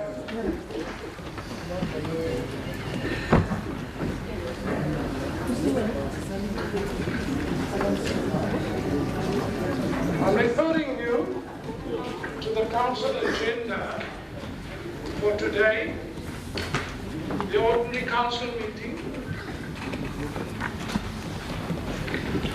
Point of order, Speaker. Yes. Speaker, all of us as this council, we've been sitting here waiting for you to come back because you have adjourned the meeting and you didn't specify for what time until when. And now you are coming back. You are pronouncing that this is an ordinary council meeting. I think we owe it to ourselves that you explain that adjournment, what led to you to adjourn our meeting, and when are we going to have our meeting, and we are happy that we are back because we can continue with our meeting. Thank you, Councillor. Councillor Bubani. Speaker, in seconding the fighting,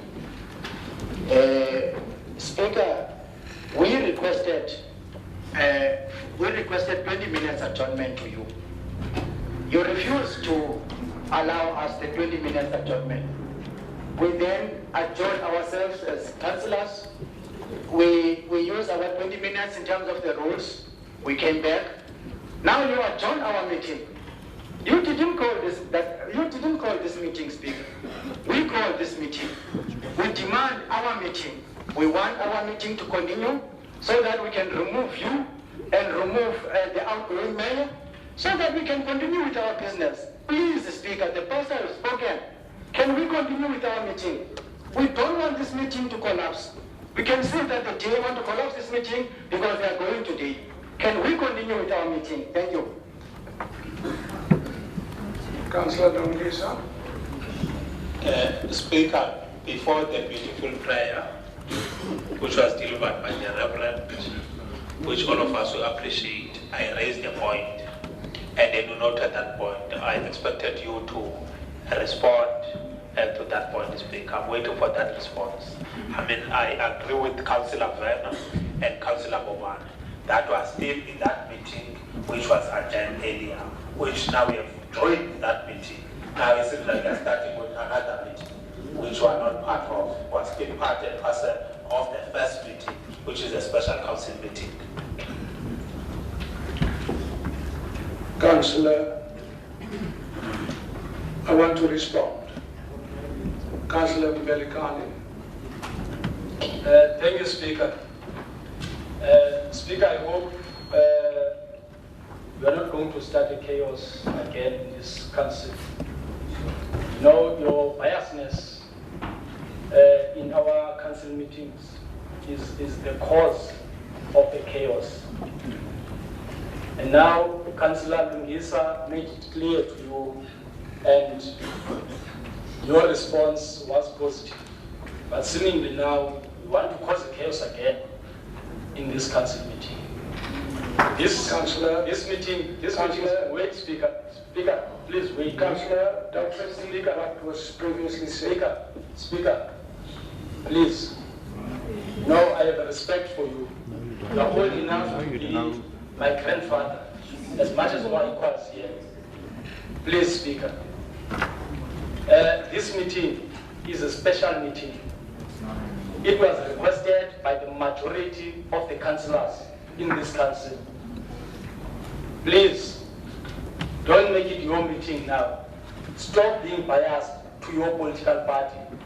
We're not here for that. We're not playing politics here.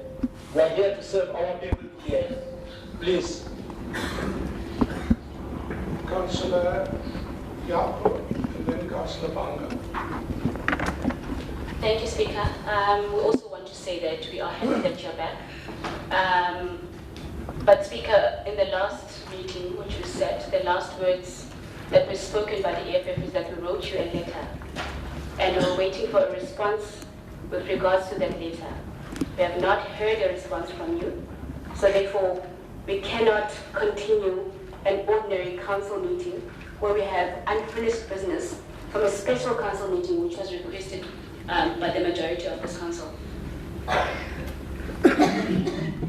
Councillor Banga. Speaker, the first thing I want you to do is to apply the laws of the Republic of South Africa. The first one is that the Constitution provides provision on our meetings and decisions of council are proceeded through the rules. Apply these rules. Be consistent in applying them. Because this meeting is recorded. You said the meeting is adjourned indefinitely. It's recorded that, apply that. Any person who wants to undermine your ruling as this book provides you the authority to take a decision must take you to court. That's what it said. Please don't waste our time in this meeting. Apply these rules. You have made a ruling. We can't be discussing that. Courts are still open. People can interdict as proceeding. Why the officials and the municipal manager left? It's because they understand the rules and the laws. Please help us. Let's proceed and continue with the ordinary meeting, and then they take us to court. Thank you. The last speaker will be the last councillor, the guy thinks. And the last speaker saying there's no court of order. No. There's no court which we're going to take. No, you have not been allowed to speak. You have not been, Councillor Sabani. And then I will respond. Speaker, before you adjourn the meeting of 8 o'clock, there was a fight here which was provoked by a DA councillor, KZN. If Councillor Mbama is saying apply rules and take people to court, start with that matter. Because what he has done here is out of how we're expected to conduct ourselves. And Councillor Rano, number of chaotic situations in this council are created by him.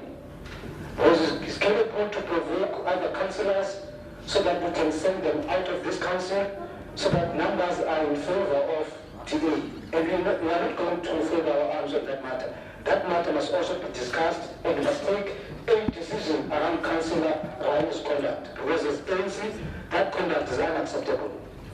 Thank you, Councillor. On that note, please submit in writing a complaint to the office of the Speaker. Thank you. Councillors, it's not clear to me. Councillor Daniels. I thought that Dano said something wrong, Speaker. Listen, no. Please go ahead. Thank you, Speaker. Speaker, what transpired here up until now, and based on our experience, we should let wisdom prevail and let us reflect on what we want to avoid, learning from our past. So, we gave everybody a chance for our special council meeting to proceed. I don't need to tell you how it panned out. But my point I want to bring across to this house and to the residents of this metro is that an opportunity was presented this morning.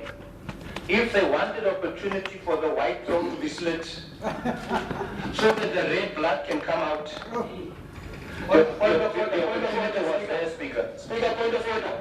What is your point of order? My point of order, there was no one in this council meeting talk about the white and also the throat and the blood. Thank you. Can your new partner refrain from that? Thank you. Thank you, Councillor. Please refrain. So they salute, Speaker. The opportunity was created, Speaker. They chose not to grasp the opportunity they prepared themselves for so long. Can you raise a point of order? They've realized that they're doomed for failure. Point of order, Speaker. I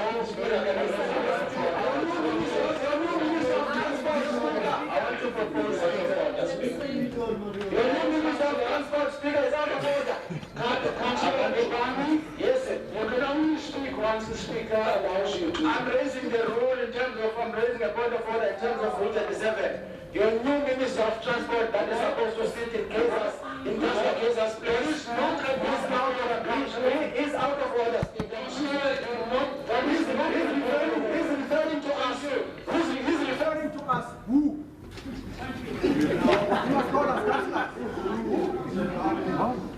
Councillor Daniels, please conclude. Thank you, Speaker. I would like to conclude with the following words, Speaker.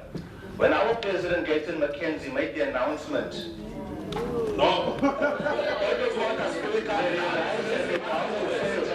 They are not part of the agenda. So, I want to say, saying, Speaker, can you give us clarity in this meeting? On the way forward. And we are just talking about the not part of the agenda of this council. Councillor, stop doing that. Point of order, Speaker. Councillor, stop doing that. No.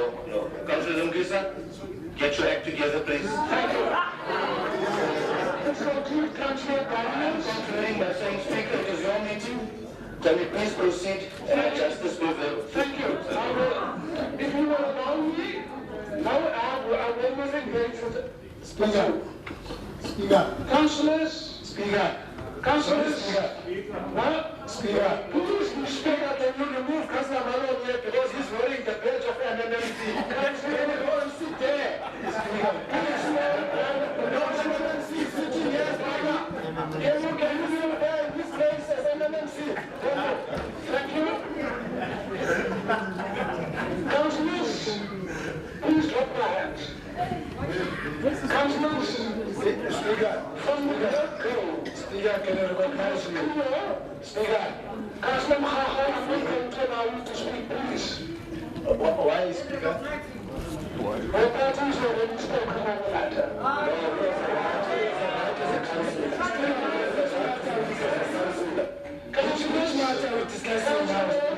Councillors, I want to respond to the submissions made by councillors. It is quite clear to me, Speaker, can you allow Councillor Mkhaha so that you can also accommodate him in your response? Allow Councillor Mkhaha. If you are going to respond to what we are talking about, allow Councillor Mkhaha. then other hands will rise and we will be closed in the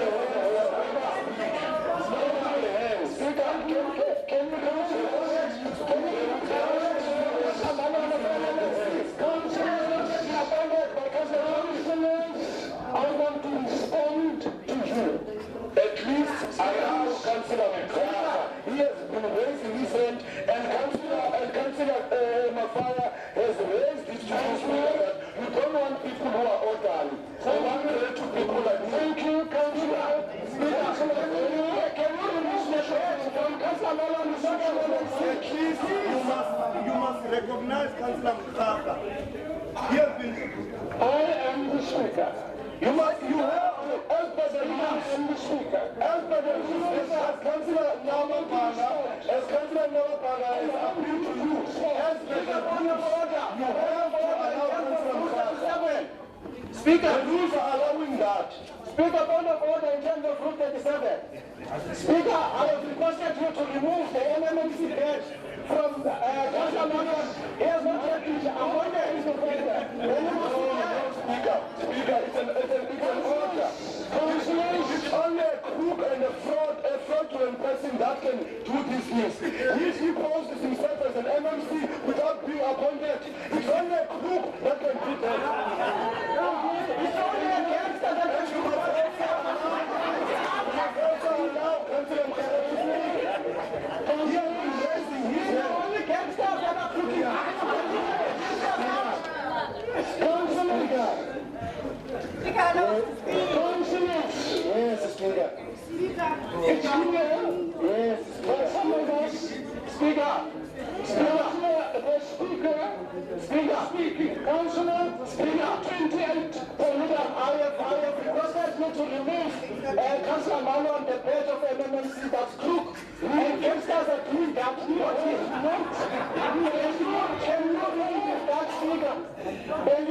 Thank you. Councillors, it's clear that we do not have an appetite for authority in this House. Speaker, Councillor Bobani, you are becoming disruptive. I have raised a point of order, Speaker. The rule is clear. I have raised a point of order, Speaker. You don't have a point of order. In terms of Rule 37, I have requested you, Speaker, to remove the badge from Councillor Malo. It's not an MMMC. There is no rule pertaining to what you are saying. No, Speaker. He cannot come here and wear a badge and claim to be the MMMC. Councillors, that's crooked and fraud. Rule 2811, let's read Rule 2811. In the event of grave disorder at a meeting, the councillor may adjourn the meeting or may suspend the proceedings for a stated period. Councillors, you were shouting at me and at each other so that you could not hear what I was saying. I'm repeating what I said. The meeting, the special council meeting, was adjourned indefinitely. No, Speaker.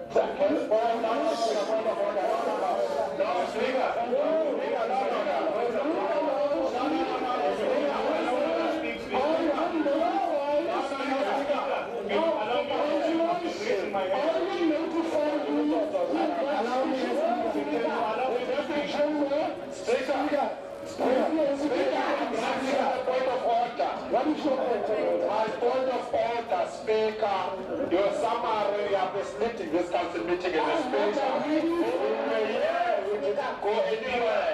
When you stood up, you attended the meeting, it was not indefinite. The adjournment for 20 minutes. We put that proposal to you. The council meeting must adjourn for 20 minutes. Not forever, Speaker. Please don't mislead the council meeting. We can't allow that. You cannot mislead this council meeting over here. In front of us. I'm going to switch off my mic. Please, Speaker, don't mislead the council meeting. Over here, we made that proposal. Switch off my mic. If you don't believe me, listen. You can make that. You can listen to them calling. Councillors, I'll make my ruling on that. We are proceeding.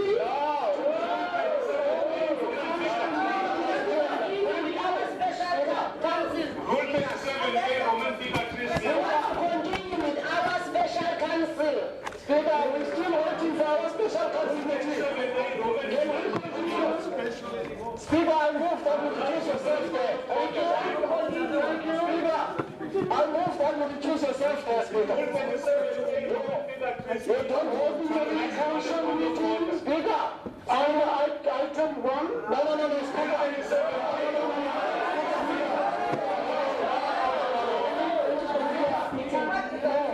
Speaker, ordinary council meeting. Applications for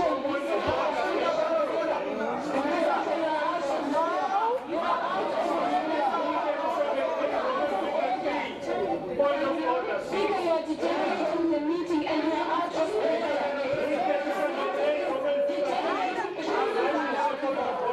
You have to recognize us for this meeting to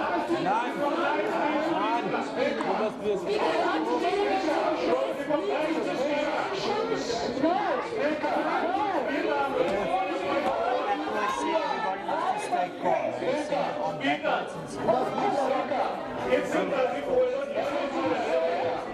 I said before the council start, don't go back to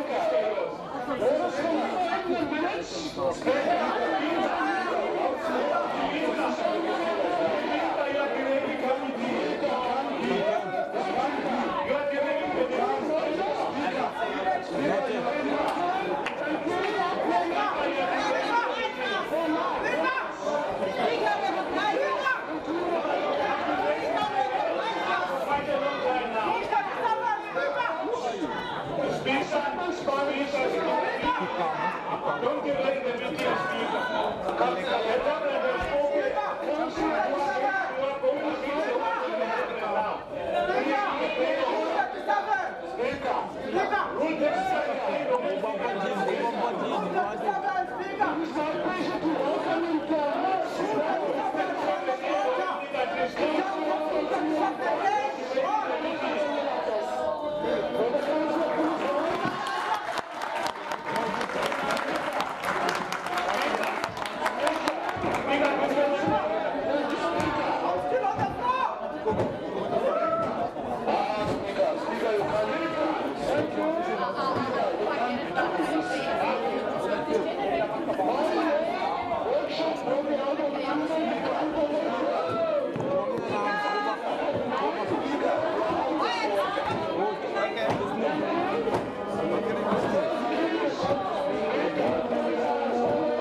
as if nothing is happening. We have a responsibility to make sure that there's order in this council.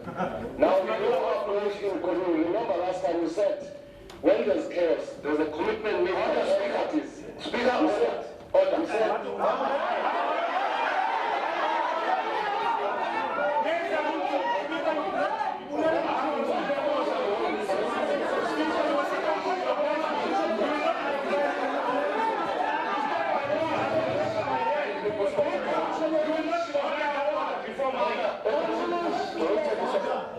It's very convenient when you call a point of order.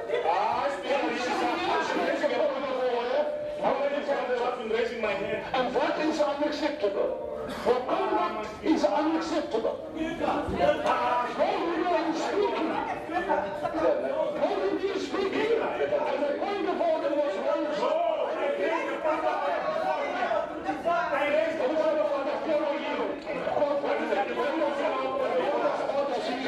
It's exactly what I said. Why are you listening to his point of order? Why are you listening to him?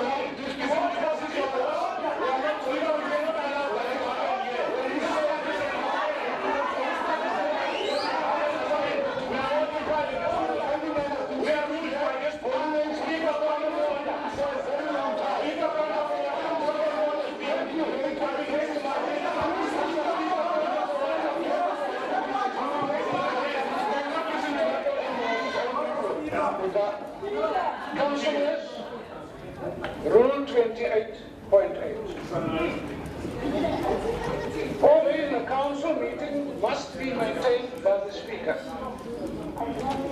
And when the Speaker rises,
Speak. Councillor Kaiser. Councillor Kaiser, this also applies to you. Please speak and take Councillor Kaiser out of the and take Councillor Kaiser out of the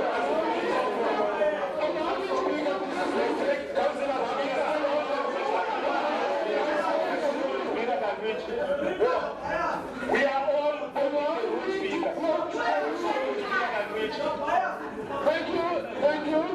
Thank you, Councillor. When the Speaker rises during a debate or commences to speak, any Councillor then offering to speak must sit and be silent.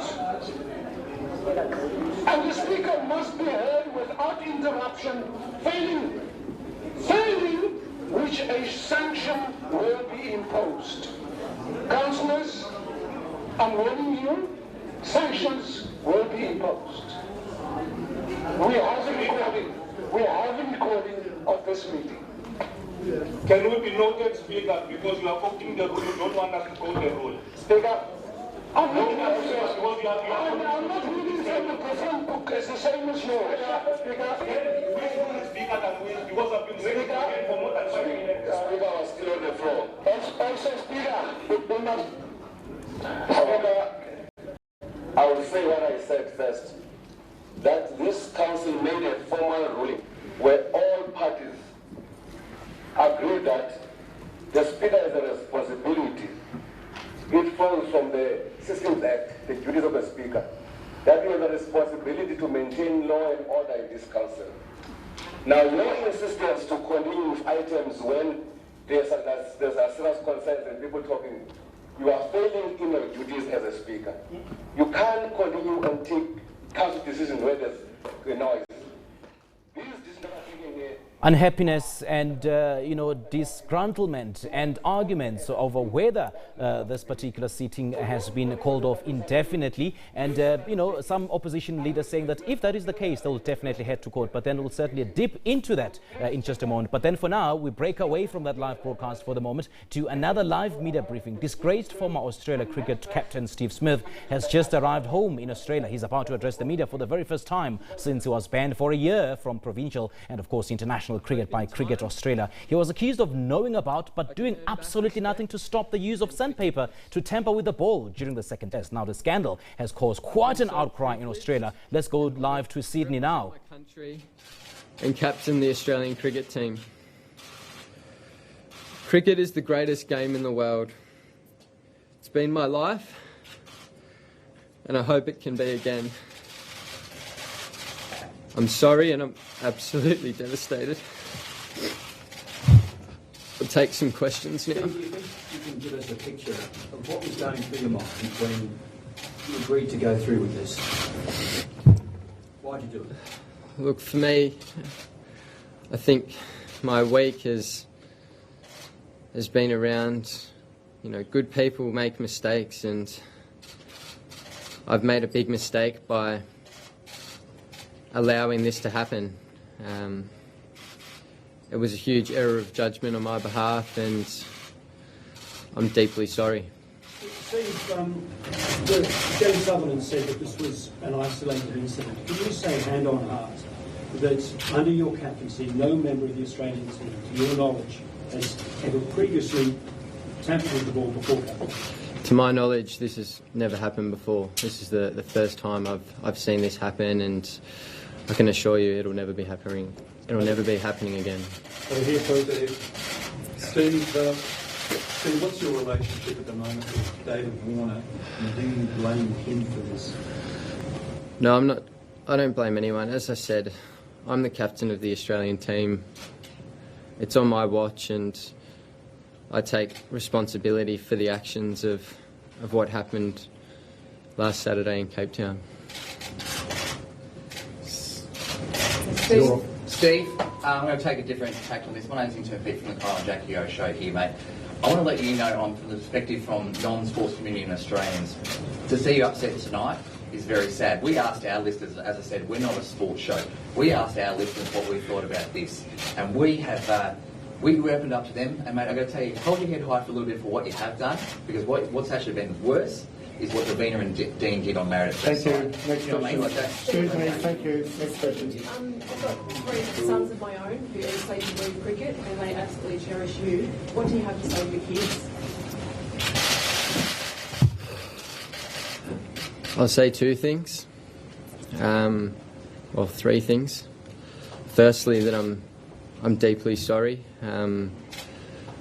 I love the game of cricket. I love entertaining young kids. I love kids wanting to play the great game of cricket that I love. The 2 other things is, anytime you think about making a questionable decision, think about who you're affecting. You're affecting your parents, and to see the way my old man's been. And thanks, everybody. And my mum, it hurts. And I can't remember what else. But it's yeah, I just want to say I'm sorry and for the pain that I've, I guess, brought to Australia and the fans and the public. It's devastating, and I'm truly sorry. Good luck, Steve. The rugby world has clearly come to terms with the enormity of his actions. Thank you, everybody. Thank you, Mel. For those asking about David Warner and those not asking about David Warner, he will be in later on tonight. A very emotional former captain Steve Smith breaking down and saying how deeply sorry he is for the scandal that unfolded just a couple of days ago, and he's been handed a 12-month ban by Cricket Australia, and he's been addressing the media shortly after his arrival in Australia. And we saw yesterday when he left South Africa at the Ora Tambo International Airport, people screaming cheat, cheat, cheat, and hence this is one of the many things that contributed to his emotional state that is currently in. Steve Smith breaking down and saying how deeply sorry he is for having been the mastermind behind the widely publicized scandal involving the ball tampering of one of the cricket players during the third test, Bancroft. All right, this is Newsroom. Let's now go back to Nelson Mandela Bay, where the motion of no confidence against Mayor Athol Trollip is being debated. Let's go there now.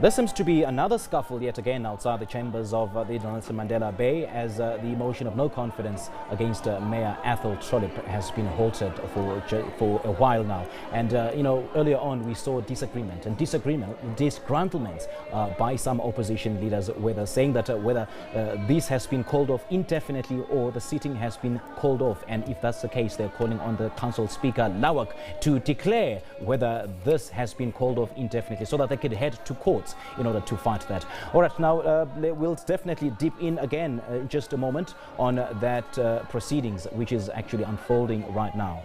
The South African Airways announces its annual financial results for the 2016-2017 financial year. Finance Minister Nhlanhla Nene is expected to present the briefing. Let's go there live right now. In October 2016, if I'm not mistaken. Key enabling factors for sustainable implementation of its business plan include, among others, improving SAA's internal operating environment to achieve swift operational decision-making. This will involve tough decisions on the network and fleet plan. It will include reviewing loss-making routes, also reviewing the frequency of specific destinations as determined by the market trends. In undertaking this exercise, SAA and its subsidiaries will work towards an optimal alignment between the various routes network and the airlines best suited to operate it. Decisions will also be taken on code-sharing arrangements between SAA and other airlines to jointly operate specific routes. Ladies and gentlemen, the board has also been tasked with strengthening its internal controls and governance processes, including achieving greater coordination within the SAA group on turnaround initiatives. This is a necessary condition for the successful return of SAA to financial sustainability and viability within an acceptable time frame. Government, through the National Treasury, remains committed to supporting the SAA board and executive management in their efforts to ensure a sustainable turnaround of the financial performance and financial position of the airline. It is only when the SAA group achieves this level of financial strength that it can sustainably contribute towards achieving the goal identified in the National Development Plan, in particular as it relates to tourism and trade, both regionally and internationally. I want to take this opportunity to express my confidence in the new board, who claim to be new at 4 months, and I'm only 4 weeks in my job. I express our full confidence in the board and the chief executive and the exco and all dedicated staff members who have actually been at the airline and have ensured that we get to this point, even though there have been challenges. So, ladies and gentlemen, without answering questions you have not asked, I would want to end here and say that we are very encouraged with the new leadership. We have come out of this board meeting, which is a reflection on the past more than anything, and as I call it, a review. We were taking a review, a mirror shot at what has happened, but we also have mapped the way forward, and we will be working together tirelessly to ensure that we succeed in the implementation of this turnaround strategy this time around. Thank you very much for your attention.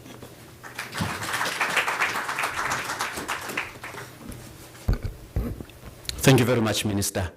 Ladies and gentlemen, we are going to break away from the tradition and the convention. The Minister has time constraints, and for that reason, we are going to conduct our program slightly differently. As opposed to us getting into the presentation by the CEO, we will allow a few moments for members of the media to ask the Minister questions that relate to him in his capacity as the shareholder representative, after which the Minister may at any point excuse himself from the proceedings and will then continue with the remainder of the program. I hope that makes sense. It's a simple logic. So could we do that if there are any questions directed at the Minister? It's not compulsory to ask questions. So this is how we are going to do it. As you usually do it, you identify yourself, the media house that you represent, and then you put your questions to the Minister. We'll start with you, Arabile, and then we'll come here. Any other hand? And then we'll go to you, sir. In that order, please. Thank you. Good morning, Arabile Kumete from Bloomberg News. Minister, my question really is with regards to the state lenders.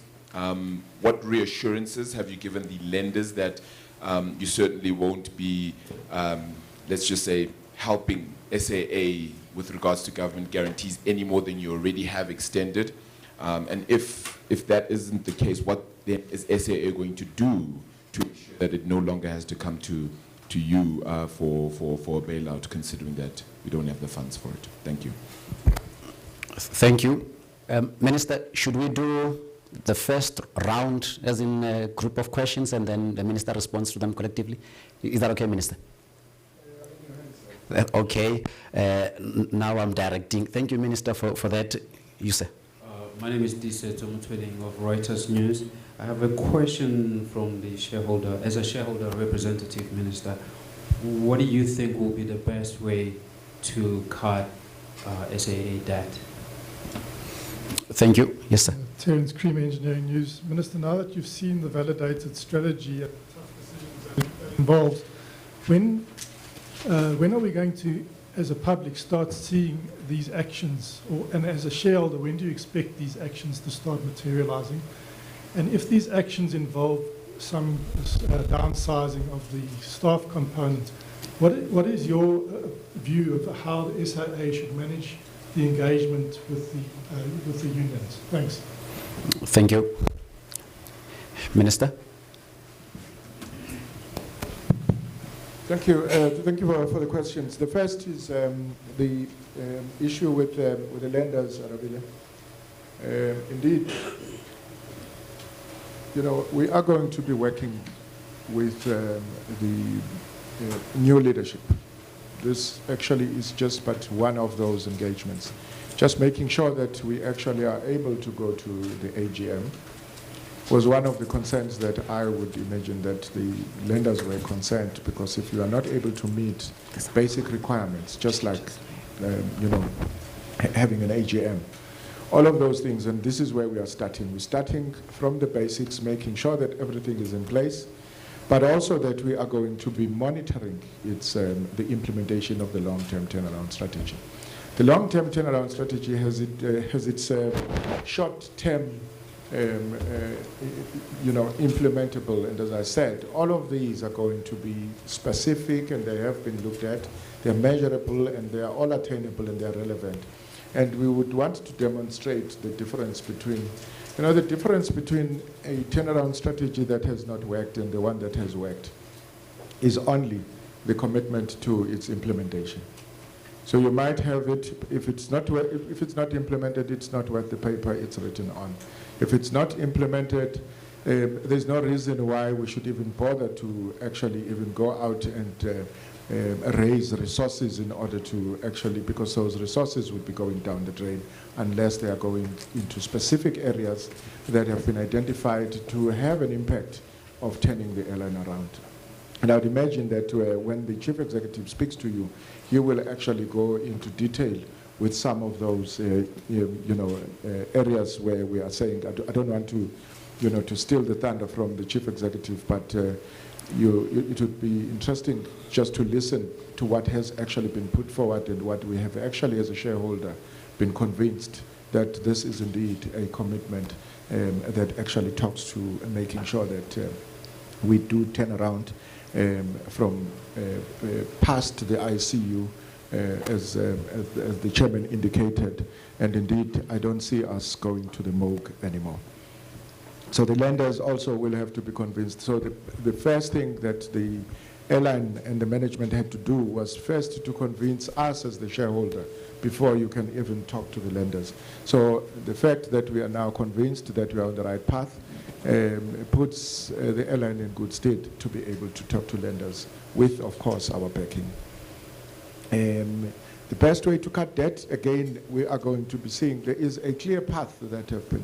We also want to be realistic in this space. You don't want to say you're going to wake up the following day without debt. The fact of the matter is that it's going to be a long and arduous journey, but it is a journey that with the commitment that we have seen, and also putting in place a proper team.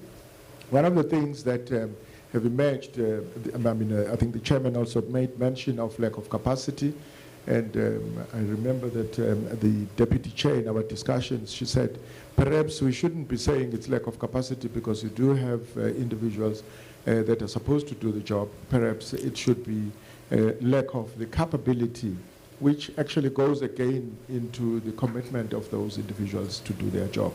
And we're not talking about the rest of the staff. We're talking about a few people, and mainly at leadership positions, and it is for that reason that we're saying the difference between succeeding now and failing lies entirely in the leadership. And I'm convinced and confident that we do have that leadership, and with our support, this leadership will succeed. So cutting debt is going to be a tall order, and it is what we are committed to. Returning any enterprise into its financial sustainability or sustainable path requires that you actually do reduce debt in order to release resources to be able to execute your mandate. When are we going to see the implementation of the strategy? You are going to see that immediately, because we are beginning to implement. And when the chief executive talks to you, we'll be talking to you some of the initiatives that are already underway. And we're monitoring this very closely. There is already structures in place where the shareholder is also, without also blurring the lines between the shareholder and the company, where we are going to be playing a role of very close monitoring. We have set up an oversight structure that actually would be sitting quite regularly with some of the members of the board, some of the members of the executive, but also with some members also from the National Treasury, led by the Deputy Minister, who unfortunately is not with us today, but he's going to be playing an active role without blurring the lines. Let me emphasize that, because it's one thing we do not want to make, mistake one we don't want to make, of blurring the lines between the shareholder and the company. But we are going to see some of those, and I'm sure when the Chief Executive talks to you, he will be telling you exactly what those, where you will also be able. And I would also want to urge you to start, if you were not flying SAA, start flying SAA so that you really get the feel of what that means. If you have flown SAA before and you had some unhappiness, please do tell us, give us feedback also when you are beginning to see the difference, both in operations, but at the same time, when the time comes and when the board and the executive comes to report back to the nation, you will also see that also in the financial outcomes. Thank you, Minister. Shall we take the second round of questions, if there is? Otherwise, we will. Okay. There's a hand there, Minister. Is there any other? After this round, we are going to pause on the question and answer. We are going to continue and proceed with the remainder of the program, after which, after the CEO will have presented, then we'll take more questions and answer. Thank you. Yes, Madam. Antoinette Slavert from MoneyWeb. Minister, is the plan in Cabinet at the moment for SAA to remain under the National Treasury, or is there a plan to move it to transport? Thank you, Antoinette. Thank you. As the chairman said, there are different doctors at different levels that would. So when a patient is in a particular ward, you bring in the specialists. When the specialists have completed their task, then it goes to the, you go back to the general ward. So that will all be determined by the progress we are making. And I do believe that, it is not the National Treasury's task to be managing state-owned entities. But we are also working with the new Minister of Public Enterprises on the broader strategy on all state-owned entities as to what it is that needs to be done. And we are doing everything humanly possible to make sure that all of them, we identify the key particular areas where they need attention, and we are going to be doing that, and we are beginning to do that. We already have put our dashboard, which tells us exactly which ones are at a particular ward and which ones are at a particular stage in their lives. And we are, exercising utmost care in making sure also that all of them reach a point where they do the opposite of what they have done. Other than being a drain on the fiscus, we want them to go back to being the drivers of our economy and making sure that they contribute. There's nothing as painful as approving a resolution, and the chairperson knows what I said, approving a resolution that we are not going to be getting a dividend. We would want to wait down now the line and be receiving dividends from state-owned companies, but not only commercial and economic dividends. We want also to see social dividends where they begin to change the people's lives and begin to play their meaningful role in our economy. Thank you. Thank you, Minister. Ladies and gentlemen, we are now going to continue with the remainder of the program. I'm now inviting the CEO of SAA to take us through the presentation, which has three parts to it. It will be a reflection on the operational performance, financial performance, as well as strategy implementation as reviewed and refined. CEO. Thank you very much, Daddy. Honorable Minister, Chairman of the Board, board members here present, members of the media, the lenders who are here, Rod as a lead banker for the people and partners for SAA for a long time. We continue to engage on how we can find solutions to some of the challenges. I thank you for coming through. as Daddy has indicated, I'm going to walk you through, firstly, March 2017 numbers at a high level. I've got Nona with me. When we go to the question and answer stage, she will pick some of the questions. Then I'll also give a view of where we are with strategy, what's our thinking, and what we're doing in terms of implementation. I'll also talk a little bit as part of this in terms of the AG findings. Firstly, SAA is material in the economy. Many people would say that we're a bit cynical and fed up about SAA's history of loss making, but it's not as if SAA could disappear off the sky and nothing happens in the economy. Of course, there is an argument to say the market will address the gap, but there is always going to be a lag between that vis-a-vis getting the market to kick in and close the gap.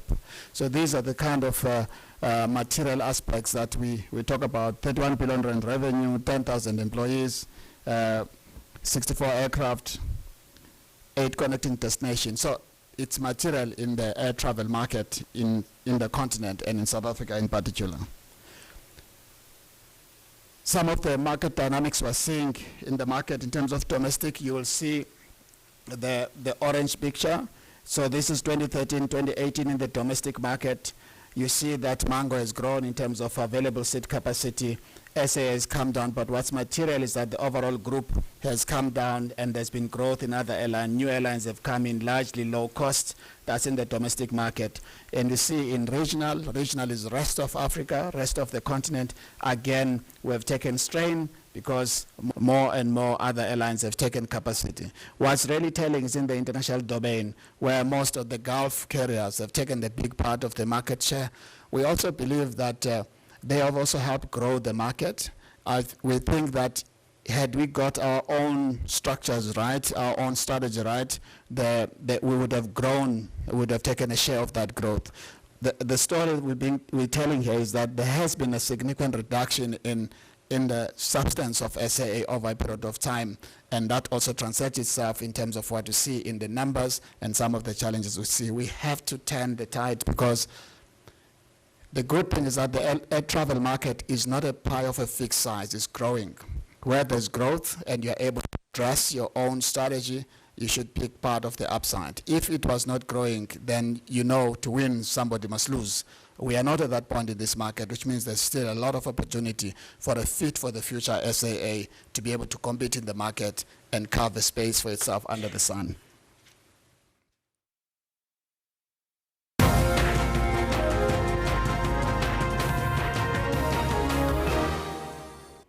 Perhaps the key issue there is that the finance minister saying that carting debt for the South African Airways is rather a tall order. What they'll rather do is to engage the lenders in a much more meaningful fashion, which will not hamper the turnaround strategy, the strategy which the Parliament Finance Committee heard on Tuesday, that will not be able to yield any fruit for the national carrier until about 2021. And the minister, Nhlanhla, heaping praises on the SAA board, saying that it's got so much confidence that they will certainly drive the airline forward and drive the turnaround strategy for the airline. And he said that the board actually said that they are not in a position to take on a strategic equity partner at this point up until they get to the realization of this turnaround strategy. And Nhlanhla addressing the media there upon the delivery of the long-awaited financial statements for the South African Airways.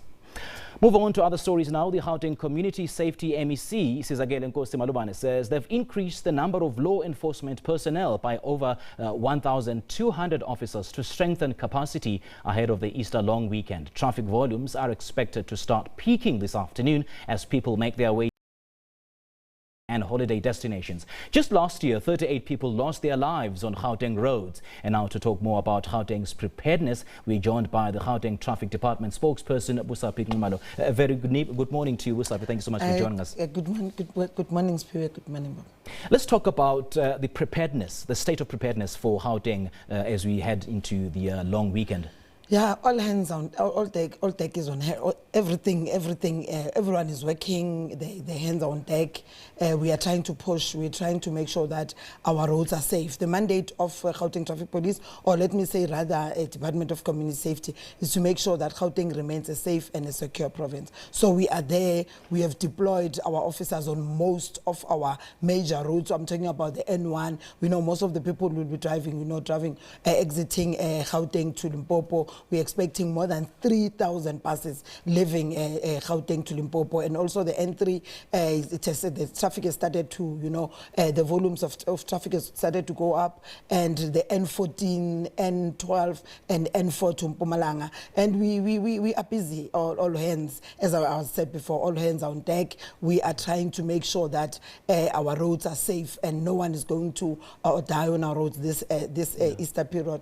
We are tired as the department or all law enforcement agencies in the province to see people dying on our roads. Most of the provinces, they're complaining that most vehicles, unroadworthy vehicles, they leave the province and to other provinces to cause accidents. So we've made it a point that at least this Easter period, there is no vehicle that is going to leave the province, or come into the province that is not roadworthy. So we have been busy starting from the 1st of February doing roadworthiness, testing passes and taxis, because we knew that this period will come and people will be leaving the province. So we just want to say, yeah, we are ready as law enforcement agencies. We've been having roadblocks starting from last week. It was launched. The Minister of Transport, Plains Monday, launched the Easter period last week. So on the N3. So we are ready. All law enforcement agencies, we're working together just to make sure that we don't see people perishing on our roads this Easter period. Are there any particular hotspots that have been targeted? All main routes, because we know that people will be leaving, more vehicles are leaving the province, and we're expecting them obviously on Monday or Sunday late. People are going to churches, they're going for holidays and all that. But we mainly focusing on our main routes, the N3, the N1, the N4, the N12 West, and also Mloto Road. Most buses, they'll be leaving to that side, to Moria, Limpopo. We are expecting volumes to go up this afternoon. But we also want to appeal to our motorists to I think road safety simply starts with an individual. Sure, indeed, you need to start, it starts with you. You need to buckle up. So we want to urge all motorists, all road users to stay away from the roads. We've got pedestrians that were killed this morning on the R21. So we're saying more pedestrians. When pedestrians are dying on our roads, we know that they increase the fatalities rate in the province. So we are concentrating on pedestrians. Those are the, has more contributory factors to our accidents in the province. So we've got pedestrians that are dying on daily basis on our roads. We've got excessive speeding. People are driving in excessive speed. Instead of 120 kilometers per hour, we find a person driving at 236 kilometers per hour in a 120 zone. It's not acceptable. So we're still having a challenge with pedestrian, excessive speeding, reckless and negligent driving, public transport, taxis that are driving on yellow lane. That is reckless and negligent driving. It's not acceptable. It's not allowed. And then lastly, we know overloading. We've got Operation Malaysia as the department of Community Safety, Gauteng Traffic Police. Operation Malaysia, we've impounded more than 33 bakkies, as we speak, because their load is, I can't even explain the load. It's just the vehicle is overloaded. They're going to, brothers and sisters, they're going back home to, foreign countries. So, but we're saying let the vehicle or the bakkie be in a roadworthy way, in a good state, so that it can travel. I mean, they're traveling more than 600 kilometers to their destination. So we want to make sure that Gauteng remains a safe and a secure province. Yeah. We are happy since the 15th, we've not yet recorded any fatalities, more fatalities of which maybe let's say major accident where more than 5 people have perished in one accident. So we are getting there. We know law enforcement agencies, they are there. We're not going to have, because people are saying we're having roadblocks, we're delaying them. We're not going to delay people this time. Our mandate is to make sure that there's free flow on our roads. So congestion, roadblocks are going to be there, but we're going to have road roadside checkpoints. Roadblocks are going to be there, for an hour or two, just checking vehicles if they are roadworthy, and then so that they can move. Because we are trying to make sure that we don't count dead bodies this Easter period. We are tired of seeing people, whenever there's Easter, now we need to go and enjoy or celebrate, in our churches. But we find out when we come back, more people are dying on our roads. So we want people to be responsible. People are still drinking and driving. Those are a few of our challenges that we are facing as law enforcement agencies. They are driving under the influence of alcohol, intoxicated by drugs.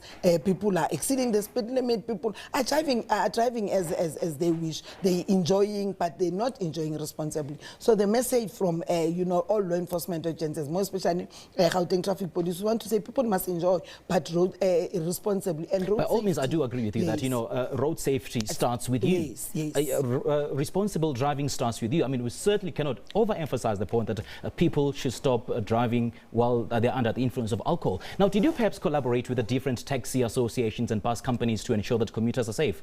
Yes, we are doing that each and every time, more especially when most of the time the Taxi Alliance, like National Taxi Alliance and TACO, we are working closely with them. They call us to say, please test our vehicles. We've got voluntary testing in the province before the peak season. So we say we work together with them. We have meetings with them to say, guys, bring your vehicle. We want to test them. We want to test the buses. So we've got a good relationship with all the associations and also all the bus companies. So we want to test your buses. We want to test before this period comes, because now we'll be facing a festive season. After Easter, we know festive season. So it's our duty to make sure that we are working together with the external stakeholders, making sure that our province remains safe and our people are safe. Now, Bisapi, I've been heavily criticized for saying this, and I'm going to say it anyway, that why is it that the traffic officials and the members of the SAPS, they mount such campaigns during the festive season and during the Easter season as though people don't die during other times of the year? People are dying on daily basis. Exactly. Why isn't the focus on the festive season and the Easter season? Road safety in PUA is 365 days, But you don't see such heavy campaigns during other parts of the year. We're having we intensified operation during this period because we know most people are living. But remember, we cannot have officers on daily basis in each and every corner of our roads. But we're having our intensified operation, joint operation, because most vehicles are living. I guess that's the crux of my question. Why aren't you having police officers on a daily basis? We do have officers on daily basis. Yeah. But as I'm saying, everyone, we make sure that all our law enforcement agencies during this peak season, because remember, this is the time when more people are dying on our roads. During the Easter period, it's only 4 or 5 days, but you find that more than 100 people are dying on our roads. When it comes to Gauteng last year, during Easter, 38 people died. So it's within 4 days, 38 people dying, it's a lot. But on daily basis, just on normal and normal days, people are, we more especially in Gauteng, as I've said before, we have a challenge of pedestrians. People are not dying on daily basis during any time, but during peak season, more people are leaving the province, more people are coming to the province, and more vehicles are going out. And anyone can take, as you simply just decide to take your vehicle that was parked for 3 or 4 months, and then now you decide to say, no, I'm going home, Swaziland. Now you want to use that vehicle. Obviously, that vehicle is not roadworthy, So those are the things that we are facing. But we've got our road safety campaign, road safety education, because other people, they don't even know that to be on a freeway, it's an offense. According to the National Road Traffic Act 93 of 1996, to be on a freeway, there is no person that is supposed to be found on a freeway. But you find people getting lift. As I was driving this side, more people are standing on the road and we are arresting them. Unfortunately, we're going to arrest them because we want to save their lives. People must know road safety it's something that should happen every day. That is why we are having officials on daily basis. It's just that during this peak season, we intensified our operation and make sure that we come together. We have our external stakeholders working together with us just to make sure that during this period, because everyone is excited. It's long weekend, they're going home, and so everyone is excited. It's month end, and people got paid. It's crazy out there. But we want to make sure that with road safety, with our roadside checkpoints, with all the operations that are going to be that are happening as we speak on our roads. This morning we had our minister, Ubapalate Nzimande, the Minister of Transport, on the N1. Later he's going to the N3 and to all the routes and all to all the provinces, you know. So he started in Gauteng. So just to make sure we're not fighting with motorists. All we want to say is that we need to change the behavior of our drivers. Road users are not behaving well. They you know, there's fatigue. People don't want to rest. They don't want to rest. He wants to drive from here to KZN because he wants to reach home. Unfortunately, if you're not abiding by the rules of the road, of which is 120 kilometers per hour, you won't reach your destination. So the message you want to, I don't know how to explain this. I always come here during festive season, during Easter period, same thing. But the problem I guess that is the problem. Why don't you come here on a regular basis? Driver behavior, simple. As I've explained, with most of the vehicles are living now, and most of them are coming inside, like into the province. Okay. But the challenge is that people, you know, the mindset, driver behavior. Drivers should stop drink and drive. Yeah. They must relax, take it easy on our road. Take it easy indeed. So now, that to arrive alive. Let's talk about the police visibility on the country's roads. Why is it that police hide on the bushes and wait ostensibly for the motorists to commit that particular offence, as it were, that of overspeeding, and then boom, out of nowhere they just spring out of action? Why is it? It's not happening anymore. Is it really the fact that police want motorists to commit that particular offence before they start taking action? No, isn't the role of the police to prevent that particular offence from taking place? I think you know that prevention is better than cure. Our main mandate is to make sure that people are safe. Prevention is better than cure. I do agree with you. But if you hide in the bushes and wait for motorists to commit an offence to overspeed, let me finish. I mean, where is that prevention coming into play? You need to behave. Our motorists need to behave on our roads, whether they see a traffic officer or not. So they only behave when they see women or men in brown uniform or blue. So we don't hide anymore. It's style like so we don't hide anymore. We are visible. We want to be visible. We want to be seen. But unfortunately, motorists are continuing to misbehave. When we are not there, they misbehave. So the best thing is to hide, and then when you come back, almost you surprise you, and then you are arrested. But what I want to say, it's not we don't want to see more people being arrested. No.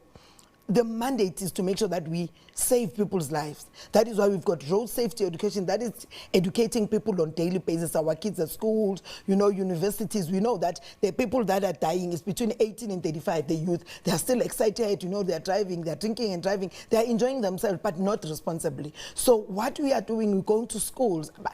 It's not about getting more money or tickets, giving people, motorists to tickets because we want to feel good that we've arrested so many people. The main mandate is to save people's life, and we need drivers to change their behavior. We're talking to them on a daily basis. You can be surprised this morning on the N1 that no tickets were issued. That's what we want. We don't want to punish people. We want people to understand that we are here to make a difference, and together I think we can make a difference. We are not enemies of our road users. We want to save people's life. We are tired of seeing people dying on our roads.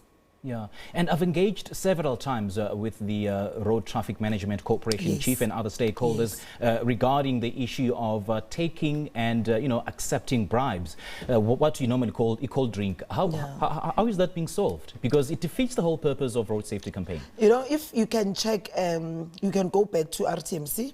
They can give you the figures. We've got so many officers that have been arrested, and we also arrest the motorists because they are the ones that are giving our officers money. Yeah. Yes. So there's a corruptee and a corruptor here. So both people are they need to go and face the law. So it's not about our officers only. If our motorists can stop giving our people money, if an officer asks you money, make sure that you take the details of that officer and you report that officer immediately. That person will be arrested and automatically all the processes will be followed and that person will be dismissed. Because Tina, we always say Gauteng, we don't want corrupt officials. There's no place for corrupt officials in Gauteng. We don't want to say, because you take 100 rand from this person who maybe his vehicle is not roadworthy, and 5 kilometers down the line, that person has been involved in an accident. 4 people have died because of 100 rand, because of a cold drink. So that is not acceptable. We are saying people must not give motorists. Okay. It's our message. Motorists must not give our officers money. These people, they get paid on the 15th and also month end. All right, Busapi, I certainly hope that you won't be coming here during the festive season and you'll be coming here on a regular basis. No, I'll but then definitely thank you so much for your time. I'll definitely come We back. appreciate it. Yeah. We appreciate it. That was a Gauteng Traffic Department spokesperson, Busani Nxumalo, talking to us about their preparedness during the Easter long weekend. And as you heard, the traffic officers should stop taking a cold drink. If they're thirsty, they should go buy. All right, this is Newsroom. We'll certainly take a short break and we'll be right back with more.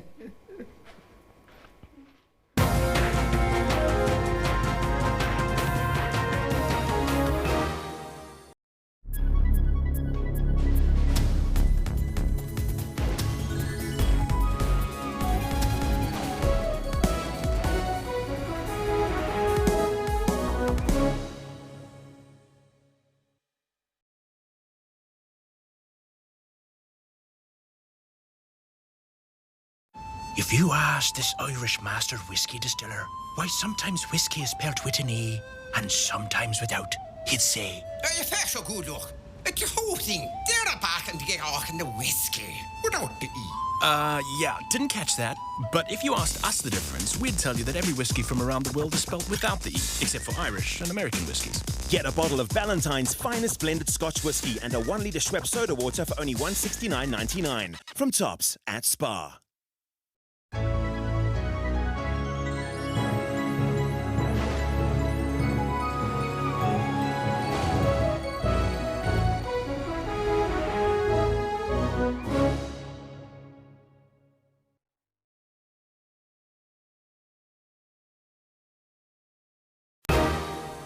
This is Newsroom and a warm welcome back. We cross back to Iviwe Porti in Port Elizabeth. A very good morning to you again, Iviwe. A very busy day. What's happening now? Simpiwe, we are in the council chambers right now. We are in an adjournment, a 5-minute adjournment. Councillor Marlon Daniels of the Patriotic Alliance had asked for a 5-minute adjournment for all the chief whips to actually meet, and also asked for the speaker to join them in that meeting so that they could reach some kind of a conclusion. You'll remember that the Speaker of the House, Mr. Lavak, has said that when he called for an adjournment earlier on this morning, he said that that adjournment would be indefinite, that being of the meeting, the special meeting that was called upon by the opposition parties that would have addressed the issues of the motion of no confidence in Mayor Athol Trollip, and as well as the Speaker, which is a motion that had been brought forward by the UDM. But you'll remember that earlier the opposition parties weren't happy about the agenda and the amendments that were made on the agenda. So we are in that adjournment for now. In terms of being specific whether the meeting has been adjourned indefinitely or not, we do not have clear clarity, because the opposition parties are saying when the Speaker did adjourn, he did not say indefinitely. He said that they were adjourning, but he's adamant that when he walked out earlier, he said that he was walking out on the basis that the meeting would be adjourned indefinitely, this due to the councillors howling at one another, not being able to make valid points of order, him not being able to control the House as well. So when he came back after the adjournment, he said that he would have liked to start with the normal council meeting, and that is what the opposition parties are opposing to. So I'm sure we'll have clarity once all the chief whips are back, and whether, you know, they'll be continuing with the normal council meeting or the special meeting from this morning. Simpiwe. We'll certainly cross to you in just a moment, but thank you so much for your time. I'm going to let you go for now as you keep ears and eyes on the ground for us. Let's now go back to Unathi Bingosa. He's also outside the council chambers. And Unathi, hello again. What's happening from your side? All right, we seem to have a problem then connecting with Unathi. We'll certainly re-establish connection in just a moment and we'll cross over to him. All right, I do understand that connection has been restored. Unathi, hello again. I hope you can hear me this time around. What's happening from your side? Very good. Is it still in the morning? Yes, it is. A very good morning to you and a very good morning to all our SABC News viewers. Well, things are beginning to heat up here in the Nelson Mandela Bay Metro. We are in front of the Market Square where the seat of the mayor is, but I can tell you that not far from here, it is the seat of the chamber where decisions are being taken, and of course a crucial decision that will be taken today is whether DA mayor will remain as the mayor of this Nelson Mandela Bay Metro, that is Athol Trollip, as the vote of confidence against him is expected to be tabled in no time from now. But outside, things are beginning to heat up. We are seeing that opposition parties have put their political differences aside for a moment, dancing to the same tune. The ANC and the EFF in particular, they are hosting rallies just within feet of each other. Across over there, that is where the ANC rally is. That is the stage. You can tell even by the flags that have been put up on that stage and the songs coming out of that stage that indeed that is where the ANC is. And of course, on my left, we do have the EFF, which is also hosting its rally. All these people that are here to add their voices. Of course, unfortunately, their votes won't count now. Maybe they should have done that in 2016. But their voices will definitely be heard when they say that they do not want Athol Trollip as the mayor of this metro anymore. But unfortunately, the decision on whether that will happen or not is very much within the hands of those who are inside the chamber to vote on whether keeping Athol Trollip as the mayor or not. But we've seen the leaders of the two parties in the main. The EFF, we saw national leadership, the likes of Boysen and Josie, and of course Country's Guardian, other leaders. They are also here. They did say their salutes to the members here. And we do expect that after the motion has been done in the chamber, they will come and report back to their members who have come out in their numbers to show their support for this motion. But it will be naive, Simpio, for anyone to confine what is happening here to just the troubles that are facing the metro. From what I see, this is part of a bigger drive to the bigger picture, which is 2019. This is very much part of a campaign, particularly on the side of the EFF, and looking even by how prepared they came for this. I mean, not long ago, there were long queues behind their truck of people who were being handed out T-shirts to ensure that the bold red color of the EFF is by far the dominant. And of course, we do have other bold colors that are being seen here. We saw the blue of the DA, particularly there by the chamber, to show their support to the mayor. And of course, the ANC is here joining forces with the EFF this time around to ensure that they get their message across that they do not want Athol Trollip as the mayor of this metro anymore. My brother, I can barely hear myself. With that, allow me to wrap and hand over to you in Auckland Park. Thank you so much for time. We'll certainly cross back to you in just a moment as soon as more developments unfold outside the chambers of the Nelson Mandela Bay Metro. And as you just heard, it has been adjourned for 10 more minutes, and we'll certainly dip again there once the session has again resumed. Back to our traffic update now. 3 people have been killed in a collision between a taxi and a car on the N1 road in Mokgopokong in Limpopo. Now, Provincial Transport Department spokesperson Matome Tsautswala says the cause of the collision was overtaking in a restricted area. Now, traffic is expected to pick up later on in the afternoon on the N1 road and other major routes between Pretoria and the Beitbridge border post in Musina ahead of the Easter long weekend. Our reporter Philip van der Walt is there with the latest.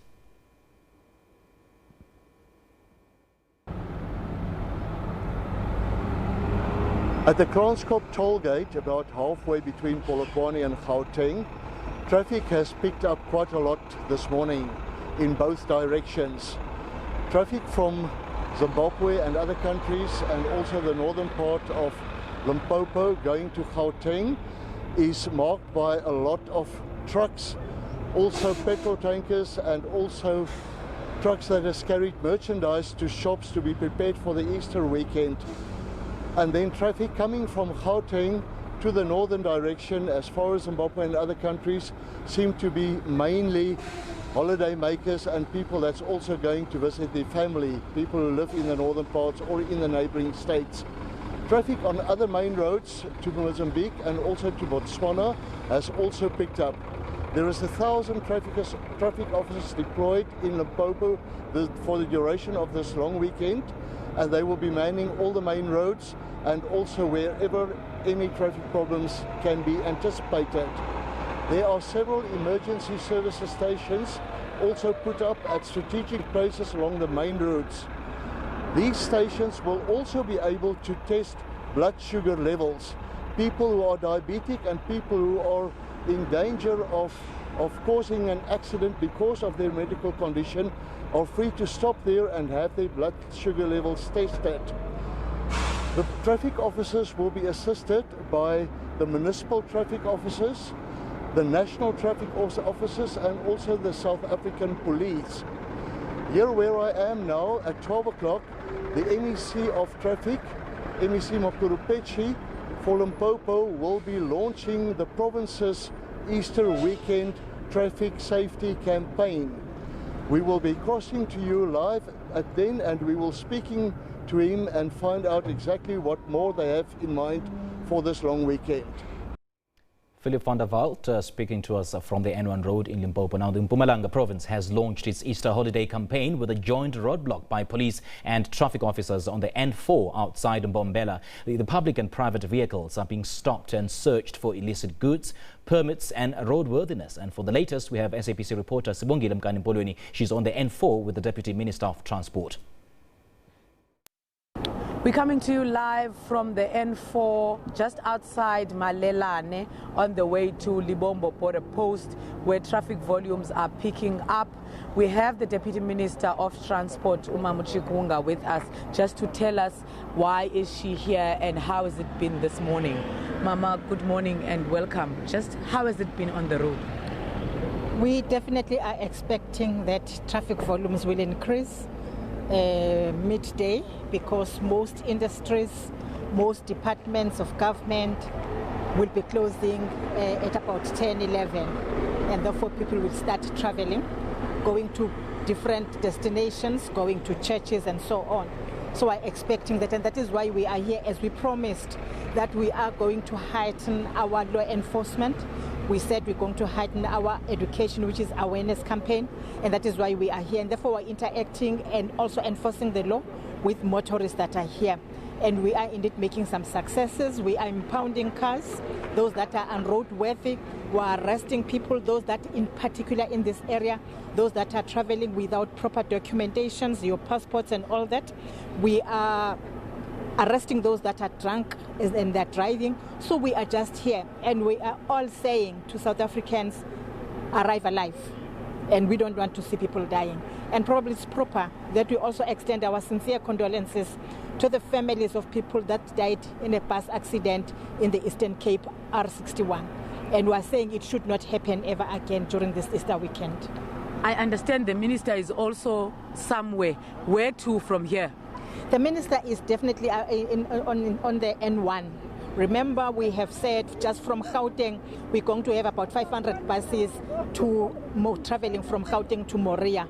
And also those, they do not include buses that will be from Mpumalanga, from Northwest, from other provinces, just Gauteng alone. And therefore, we have identified N1 as one of the most hazardous roads for the Easters because of that traveling. And we are saying to our motorists, please be patient. Know that there will be so many buses on that road, and do not speed and do not be impatient with them. But we also have requested the drivers to say, if possible, they should not leave at the same time, one, but two, they must keep left so that they allow smaller cars to overtake on the right side. And that will assist us a great deal. But we are here again to give support to our staff, who I believe it's proper that we thank them. Because remember, these people that are here working during this long weekend are fathers, mothers, their sisters and brothers. They have families, they would wish to be with them, but they have opted to be on the road so as to ensure that South Africans are safe. We call on South Africans to therefore cooperate with them, to respect them, and to abide by the rules of the road. If we do that, we're going to save lives. We have said as the Department of Transport, we want to reduce these fatalities and crashes by 10%, which, strictly speaking, will mean 234. The question is, who is this 1% 234 people who must die on the road? And if we don't want to die, easy, we abide by the rules of the road, and we are patient with one another. Even those that might be doing wrong, don't, because a person is being reckless, then you decide to be reckless, because two do not make any right, and the two wrongs do not make any right. And that is what the message is: arrive alive. That is the message. We can arrive alive at our destinations.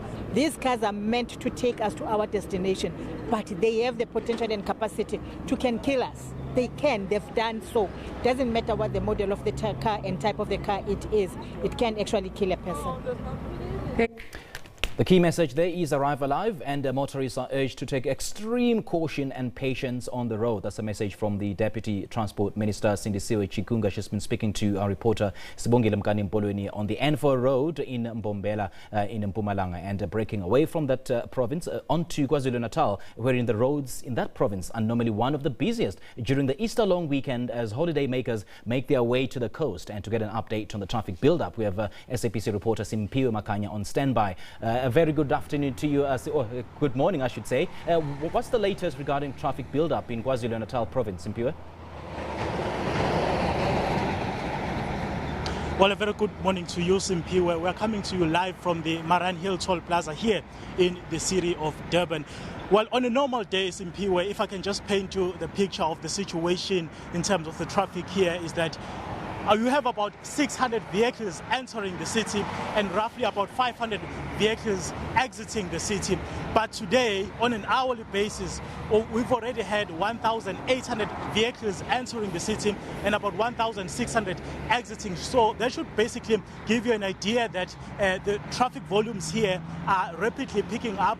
We have, of course, traffic officials saying that the volumes are expected to increase as the day progresses. We spoke earlier on to the Department of Spokesperson, to the Department of Transport spokesperson earlier on, who outlined the campaigns that they've been running in build-up to the long Easter weekend. And Zinhle Mngomezulu was just telling me just now that already we've had one fatality on the N3, which occurred about 2-3 hours ago. And today we are expecting Simpiwe traffic authorities to be all over this particular place where they will be conducting operations, ensuring that motorists are indeed safe on the road, because we know that the province of KwaZulu-Natal is one of those provinces where you have quite a number of visitors coming for the long Easter weekend. But later on, we will be speaking to the Department of Spokesperson to hear about the plans that they've put in place to ensure that motorists are safe on the roads. Simpiwe.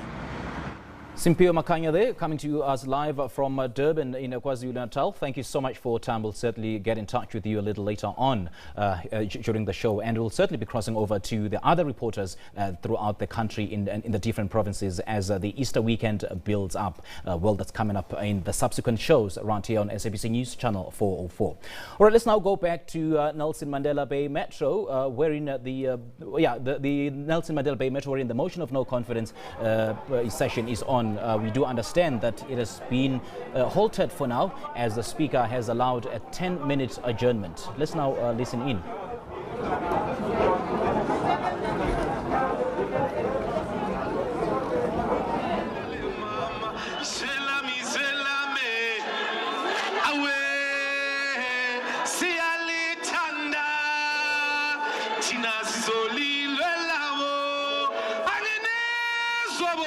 We have to sing about the land. Cheese.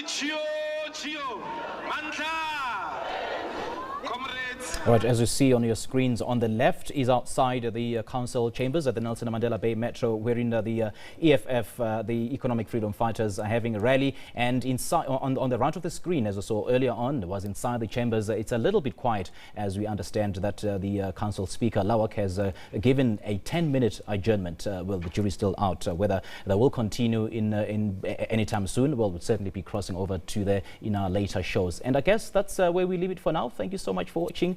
Till next time, then, it's goodbye from Johannesburg.